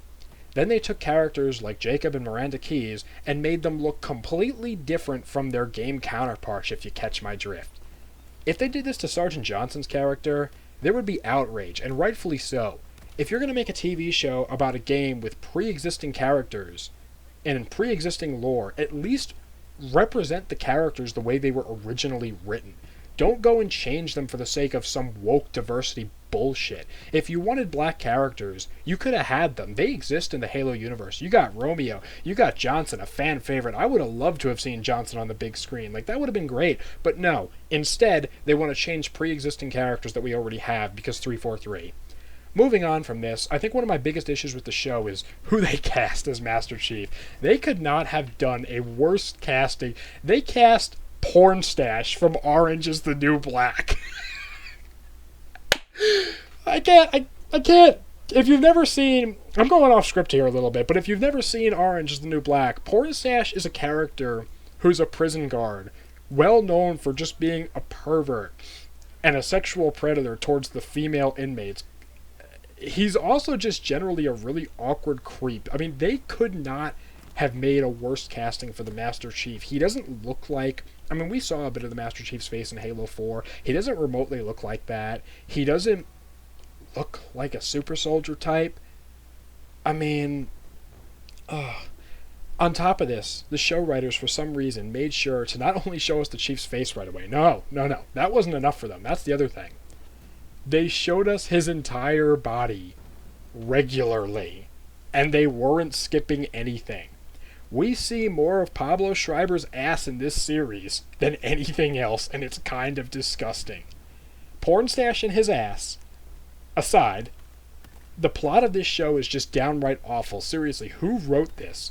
Apparently, there's humans in the Covenant now, random, horribly choreographed action scenes, terrible Doctor Who levels of CGI. I've literally seen better CGI in 2005 episodes of Doctor Who, and if you've never seen Doctor Who before, well, it's pretty shit. I mean, come on. This series got $10 million per episode, and this was the best they could do with it. I'm not going to say anything else about the show, mainly because I just can't be asked to think about it for one more minute. Plus, like I said, I mainly wanted to focus on the games, but this is Halo's legacy. They're trying to expand to other medias, and this is the best thing they could come up with. I mean, that's just sad. That's just sad. But, anyway, let's wrap this up. It's no secret that Halo's been on the decline for quite some time. As I said in the beginning of this video, it really all started when Bungie was still in control with ODST, but it's gone so far downhill from them. 343's repeated display of arrogance and incompetence to effectively take feedback from the fanbase and apply it has been devastating to this franchise. That, combined with Microsoft's never-ending corporate greed, has forced extremely predatory microtransactions into every Halo game that releases under their banner. With all that, I can honestly say that I'm no longer the Halo superfan I once was. That I, like many others, no longer enjoy these games. Halo is sick. It's been infected by the diseases of apathy, greed, and stagnation, and needs to be put out of its misery. It's being run by developers that are completely out of touch. In fact, recently, Frank O'Connor came out and said during some kind of interview, and I quote, "Halo is like porn. When you see it, you know what it is." What the fuck are you talking about? What are you actually talking about? I'm sorry, I know I'm getting up. Again, off script. What the fuck are you talking about? Halo is like porn. I mean, the Halo TV show basically was like porn. I mean, terrible acting, not really much plot, lots of butts on the screen. I mean, it kind of was, so maybe he was talking about that. Anyway, it feels personal to me, and maybe that sounds stupid, but this was a game franchise that defined my childhood. It was a franchise I loved more than any other, and I haven't said anything in this video because I hated Halo, as some might accuse me. I say it all because I love Halo, but I hate what it's become. It's truly a shadow of its former self, and I can't support this franchise anymore. I won't be pre-ordering any future Halo titles. I won't be buying any on release either, or likely for a long time after, if I even buy them at all. The books are sometimes pretty good, so I'll still read those, but I just can't support this franchise in terms of the games anymore.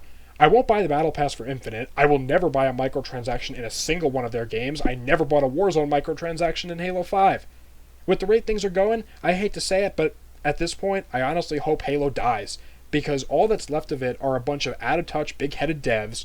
A good portion of the remaining fanbase has been cultivated and raised to be passive corporate shills who will defend damn near anything 343 and Microsoft do, no matter how predatory or anti-consumer it is, all while the old fans like me look back on this franchise with shame, anger, hopelessness, and indignation. Halo used to be a trendsetter in the gaming industry. It was the king of all things sci-fi FPS. It was something other games tried to emulate and look up to. It inspired individuals, brought joy and happiness to millions of people, and was the source of countless hours of entertainment. But now, it's basically the laughingstock of the gaming community. Far too often I hear people saying things like, "Oh, you still play Halo? Yeah, I checked out around Halo 4. Halo 5? You're still making those games?" Or worse yet, "Man, I remember when Halo was good." You see, this is the thing here. Most people that think Halo's still good and they want to defend 343 and Microsoft all day, that's because they're still playing the games. Y'all guys have some kind of Stockholm syndrome. You do, because if you look outside the Halo community, outside the people that are currently playing the games, nobody likes these games anymore, and there's damn good reason. This franchise has fallen so far from grace, it's a joke now, and there's no indication that things are going to get any better. Microsoft and 343 are going to continue to milk the cash cow until it dies, and when it dies, they're going to rip apart its skin, rip apart its bones, they're going to make leather coats out of it, and they're going to make little fancy knives out of the bones and shit. They're not going to leave anything go to waste, but they are going to use it till it's no more. Going to use every little bit of it. A lot of the issue is 343 Industries. I mean, the whole company is built around bad business practices, overinflated egos, and incompetence. But even if 343 were to be disbanded tomorrow, I don't believe that Halo would get any better. Because at the end of the day, Microsoft has the final say in things, and for the last 10 years it has been Microsoft that makes the executive decisions. The same management at 343 has been in charge this whole time, and nothing has changed. Microsoft still pushes out the games well before they're ready. They still push predatory microtransactions. These aspects of the franchise are mostly, if not all, Microsoft's fault. I mean, if you want proof of that, as I talked about Halo Wars 2 earlier, you have the Blitz packs in Halo Wars 2, that microtransactions, the Rec packs in Halo 5, the same type of microtransactions in two different games made by two different developers. So that to me tells me that's a Microsoft issue. If you don't believe me, look at the state of their other franchises. Look at Gears of War. Look at all the Forza games. Look at Minecraft. Look at what's going on with Minecraft right now. All the microtransactions, the bannings, the glitches, the fact that the game is getting worse with every update. But that might be the topic of a future video, so stay tuned for that. At the end of the day, like I said, it pains me more than I can express to make this video. I didn't want Halo to end up like this, and truth be told, I didn't want to make this video. I don't want to hate the franchise that at one point was my only light in a very dark time of my life, but enough is enough. I'm through with it. If you've made it this far to the end, then I thank you so much for watching. I really do appreciate it, and I appreciate you listening to what I had to say. Leave a like if you enjoyed it or agreed with anything I said, and let me know in the comments your own thoughts about the Halo franchise. How has it affected you in a negative or positive way? When was the first time you played Halo, and when do you think it started to go drastically wrong? I've been Broken Circle, and that's it for me. Thank you again, and as always, have a great day, and stay safe. See you next time, guys. Thanks.